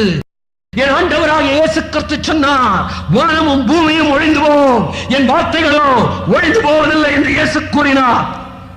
அவருடைய வருகையிலே சூரியன் அந்தகாரப்படும், சந்திரன் ஒளியை கொடாதிருக்கும், நட்சத்திரங்கள் வானத்திலிருந்து விழும், வானத்தின் சத்துவங்கள் அசைக்கப்படும். அப்பொழுது மனுஷகுமாரனுடைய அடையாளம் வானத்திலே காணப்படும். அப்போது மனுஷகுமாரன் வல்லமையோடும் மிகுந்த மகிமையோடும் வானத்தின் மேகங்கள் மேல் வருவார். இதை சகல மனிதர்களும் கண்டு புலம்புவார்கள் என்று வேதவசனம் கூறுகிறது. என்னை கேட்டுக் கொண்டிருக்கிற தேசத்தின் ஜனமே, உங்கள் முன்னதாக ஆய்வுக்காக இந்த செய்திகளை வைக்கிறேன். உலகத்தின் முடிவை வேதம் அறிவித்திருக்கிறது. இன்றைக்கு கிரேக்க விஞ்ஞானியாகிய எப்பிக்கூரியருடைய கருத்தை உங்கள் முன்னதாக வைத்து என்னுடைய உரையை முடிக்க விரும்புகிறேன். எப்பிக்கூரியன் சொன்னார், மரணத்தை குறித்த பயம் எல்லாருக்கும் உண்டு. மரணத்தை குறித்த பயம் எல்லாருக்கும் உண்டு. நேற்று தொலைக்காட்சி கருவியிலே நானும் கேட்டேன், எல்லாருக்குமே மரண பயம் வந்து விடுகிறது. மரணத்தை குறித்த பயம் ஏன் எல்லாருக்கும் வருகிறது தெரியுமா? மரணத்தோடு எல்லாமே முடிந்து விடுகிறது என்பதனால் அல்ல, மரணத்தோடு எல்லாமே முடிவடைய போகிறது இல்லை என்பதனால். சிந்தியுங்கள், மரணத்தோடு எல்லாமே முடிவடைகிறது என்பதனால் அல்ல பயம், மரணத்தோடு எல்லாமே முடிவடைய போகிறது அல்ல என்பதனால். இன்னொரு வாழ்வு உண்டு. அந்த வாழ்விற்கு பதிலளிக்கக்கூடியவர் என் ஆண்டவராகிய இயேசு கிறிஸ்து ஒருவர் மாத்திரமே, கிறிஸ்தவத்தின் தேவன் ஒருவர் மாத்திரமே. ஆகையால் தான் எஃப்.பி. மோர் சொன்னா, என் பயண பாதையை நெருங்க நெருங்க என்னுடைய நம்பிக்கை பெறப்படுகிறது, மகிழ்ச்சியா என்னுடைய வாழ்க்கை துலங்குகிறது என்று சொன்னார். உலகத்தின் தலைவர்கள் எல்லாம், உலகத்தின் மனிதர்கள் எல்லாம் வாழ்க்கையின் முடிவை அடையும் போது, நெருங்கும் போது, நடுங்கும் போது, எஃப்.பி. மோர் என் வாழ்க்கை பயணத்தின் முடிவை நான் நெருங்க நெருங்க என்னுடைய வாழ்க்கையானது மகிழ்ச்சியாலும் சந்தோஷத்தாலும் நம்பிக்கையாலும் புத்துயிர் பெறுகிறது என்று சொன்னதற்கு காரணம் என்ன? எஃப்.பி. மோர்ஸின் தேவனாகிய என் ஆண்டவராகிய இயேசு கிறிஸ்துவே. காரணம் என்றவென்றால், இந்த உலகத்தில் கண்களை மூடினால் என் ஆண்டவராகிய இயேசு கிறிஸ்துவின் மடியில் கண்களை திறப்போ என்ற நிச்சயம் உண்டு நமக்கு. எனவே என் அன்பு சகோதரே, சகோதரியே, இந்த விஞ்ஞானிகளுடைய தேவனாகிய இயேசு கிறிஸ்து இன்றைக்கு இந்த செய்தியின் மூலமாக உன்னை சந்திக்க வருகிறார். சர் ஐசக் நியூட்டன் புது வாழ்வை கண்டு கொண்டது இயேசு கிறிஸ்துவிலே. மகப்பேறு மருத்துவத்தின் தந்தை ஜேம்ஸ் சிம்சன் புது வாழ்வை கண்டு கொண்டது என் ஆண்டவராகிய இயேசு கிறிஸ்துவிலே. பௌதிக விஞ்ஞானியாகிய லார்ட் கெல்வின் தன்னுடைய வாழ்க்கையின் தன் நோக்கத்தை பெற்றுக் கொண்டது ஆண்டவராகிய இயேசு கிறிஸ்துவிலே. வானவியல் கணித மேதை கலிலேயோ தெய்வீகத்தை இயேசு கிறிஸ்துவிலே கண்டார். ஜிம்மிர்வேன் என்ற வானவெளி வீரர் இயேசு கிறிஸ்துவிலே புது வாழ்வை பெற்றுக் கொண்டார். சார்ல்ஸ் டியூக் சொன்னார், சந்திரனில் நான் நடந்த நடையை விட இந்த பூமியிலே ஆண்டவராகிய இயேசு கிறிஸ்துவின் கரம் பிடித்து நடக்கிற நடையே உன்னதமானது என்று தெரிவித்தார். ராபர்ட் பாயில் ஏற்றுக்கொண்டதை ஆண்டவராகிய இயேசு கிறிஸ்து. சார்ல்ஸ் டார்வின் மரிக்கும் போது இந்த பரிசுத்த வேதாகமத்தை ராஜரீக புத்தகம் என்று சொல்லிவிட்டு மரித்தாராம். வில்லியம் ஹெர்ஷல் ஏற்றுக்கொண்ட தெய்வம் என் ஆண்டவராகிய இயேசு கிறிஸ்து. ராபர்ட் பாயில் ஏற்றுக்கொண்ட தெய்வம் என் ஆண்டவராகிய இயேசு கிறிஸ்து. எஃப்.பி. மார்ஸ் ஏற்றுக்கொண்ட தெய்வம் என் ஆண்டவராகிய இயேசு கிறிஸ்து. வில்லியம் ஹெர்ஷல் ஏற்றுக்கொண்ட தெய்வம் என் ஆண்டவராகிய இயேசு கிறிஸ்து. ஜேம்ஸ் சிம்சன் ஏற்றுக்கொண்ட தெய்வம் என் ஆண்டவராகிய இயேசு கிறிஸ்து. ரணசிகிச்சையின் தந்தை ஜோசப் லிஸ்டர் ஏற்றுக்கொண்ட தெய்வம் என் ஆண்டவராகிய இயேசு கிறிஸ்து. வில்லியம் ஹெர்ஷல் இந்த விஞ்ஞான கண்டுபிடிப்புகளுக்கெல்லாம் காரணமாயிருக்கிற கிறிஸ்தவத்தின் நம்பிக்கையை குறித்து சொல்லும் போது தெய்வ நம்பிக்கையற்ற வானவியல் ஆராய்ச்சியாளர் பைத்தியக்காரன் என்று சொன்னாராம். காரணம் என்ன? வானவியலை ஆராயும் போது இயேசு கிறிஸ்துவின் மகிமை என்னால் காணாமல் இருக்க முடியாது என்று சொன்னார். இந்த வானவெளி ஆராய்ச்சிக்கு இன்றைக்கு வித்திட்ட வெர்னர் வான் பிரான் கண்டு கொண்டது ஆண்டவராகிய இயேசு கிறிஸ்துவில் புது வாழ்வு. என் அன்பு சகோதரனே சகோதரியே, நீ அருகில் இருந்தோ தூரத்திலிருந்தோ கேட்டுக் கொண்டிருந்தாலும் மரணத்தோடு வாழ்க்கை முடிவதில்லை. இன்றைக்கு பூமியின் ஆழத்தை காண வேண்டும் என்று ஆராய்ச்சி செய்த விஞ்ஞானிகள் வேலையை ராஜினாமா செய்துவிட்டு போய்விட்டார்கள். மரணம் முடிவில்லை, மறுவாழ்வுக்கு பதில் கொடுக்கக்கூடியவர் என் ஆண்டவராகிய இயேசு கிறிஸ்து. உண்மையானதைத்தான் உலகத்தில் வாங்குவதற்கு எல்லாருமே நம்புவார்கள். கடைக்கு செல்லுகிறீர்கள், போலியை அல்ல பொய்யானதை அல்ல வாங்குவதற்கு, உண்மையானதை வாங்குவதற்கு தான் விரும்புகிறீர்கள். உண்மையானது என் ஆண்டவராகிய இயேசு கிறிஸ்து ஒருவர் மாத்திரமே. உண்மையானது பரிசுத்த வேதாகமம் மாத்திரமே. இந்த இயேசு கிறிஸ்துவை ஏற்றுக்கொள்ளும் பொழுது இதற்கென்று செய்ய வேண்டிய ஒரே ஒரு காரியம், ஒரு தீர்மானம் மாத்திரமே. இந்த இயேசு கிறிஸ்துவை என்னுடைய ரட்சகர், என்னுடைய ஆண்டவர் என்று உங்கள் இருதயத்தில் நீங்கள் ஏற்றுக்கொள்ளும் பொழுது உங்கள் வாழ்க்கையில ஒரு மாற்றத்தை அவர் செய்ய போகிறார். விஞ்ஞானம் என்றாலே அனுபவிப்பது பார்ப்பதுதான் என் அன்பு சகோதரனே. தொட்டு கண்டு ருசித்து ஆய்ந்தறிவதுதான் விஞ்ஞானம். என் ஆண்டவராகிய இயேசு கிறிஸ்து அத்தன்மை கூறியவர். அவரை குறித்து சிந்திக்க உனக்கு சிந்தனை கருத்துக்களை கொடுத்தேன். அவரை இப்பொழுது நீ ருசித்து அறிய முடியும். அவரை ஏற்றுக்கொண்டவர்களுக்குத்தான் தெரியும் இயேசு கிறிஸ்துவே ஆண்டவர் என்று சொல்லி. இயேசு கிறிஸ்து தான் உலகத்தில் வாழ்ந்த மனிதர்களிலேயே தன்னை தேவன் என்று அழைத்துக் கொண்டவர் மாத்திரமல்ல, உலக மக்களில் பெரும்பான்மையானோர் அவரை தேவன் என்று ஏற்றுக்கொண்டு செய்தவர். அந்த இயேசு கிறிஸ்து உங்களுடைய வாழ்க்கையில் பிரவேசிக்கும் போது இதுவரை உங்கள் வாழ்க்கையில் பெறாத ஒரு பெரிய அற்புதத்தை நீங்கள் பெற்றுக் கொள்ளப் போகிறீர்கள். இதுவரை அந்த இயேசு கிறிஸ்துவுக்கு உங்கள் வாழ்க்கையை நீங்கள் அர்ப்பணிக்கவில்லை என்றால் இது உங்களுடைய நேரம். அன்பு சகோதரனே சகோதரி, அந்த இயேசு கிறிஸ்து உனக்கு தேவை என்றால் நீ இருக்கிற இடத்திலே நீ எழுந்து நிற்குமாறு நான் உன்னை கேட்டுக்கொள்கிறேன். உனக்கு ஆட்சேபிக்க போகிறேன். இயேசு கிறிஸ்து உனக்கு தேவை என்றால், என் ஆண்டவராகிய இயேசு கிறிஸ்து உனக்கு தேவை என்றால் நீ இருக்கிற இடத்திலே நீ எழுந்து நிற்குமாறு நான் உன்னை கேட்டுக்கொள்கிறேன். இந்த இயேசு கிறிஸ்து உன்னை சந்திப்பதற்காக உன் மத்தியிலே கடந்து வருகிறார். அன்பு சகோதரனே, தேவன் தேசத்தை சந்திக்கிற இரவு வானங்கள் கொள்ளாதது, பூமி அவருக்கு பாடப்படி விஞ்ஞானிகளுடைய விஞ்ஞானிகளுக்கு புதுவாழ்வை கொடுப்பவரை ஆண்டவராகிய இயேசு கிறிஸ்து. விஞ்ஞானிகளுக்கு புதுவாழ்வை கொடுப்பவரை ஆண்டவராகிய இயேசு கிறிஸ்து. இந்த இயேசு கிறிஸ்து தேவை என்றால், இந்த இயேசு கிறிஸ்துவை நான் ரட்சிக்கப்பட வேண்டும் என்றால், என் சகோதரனை வெட்கப்பட தேவையில்லை.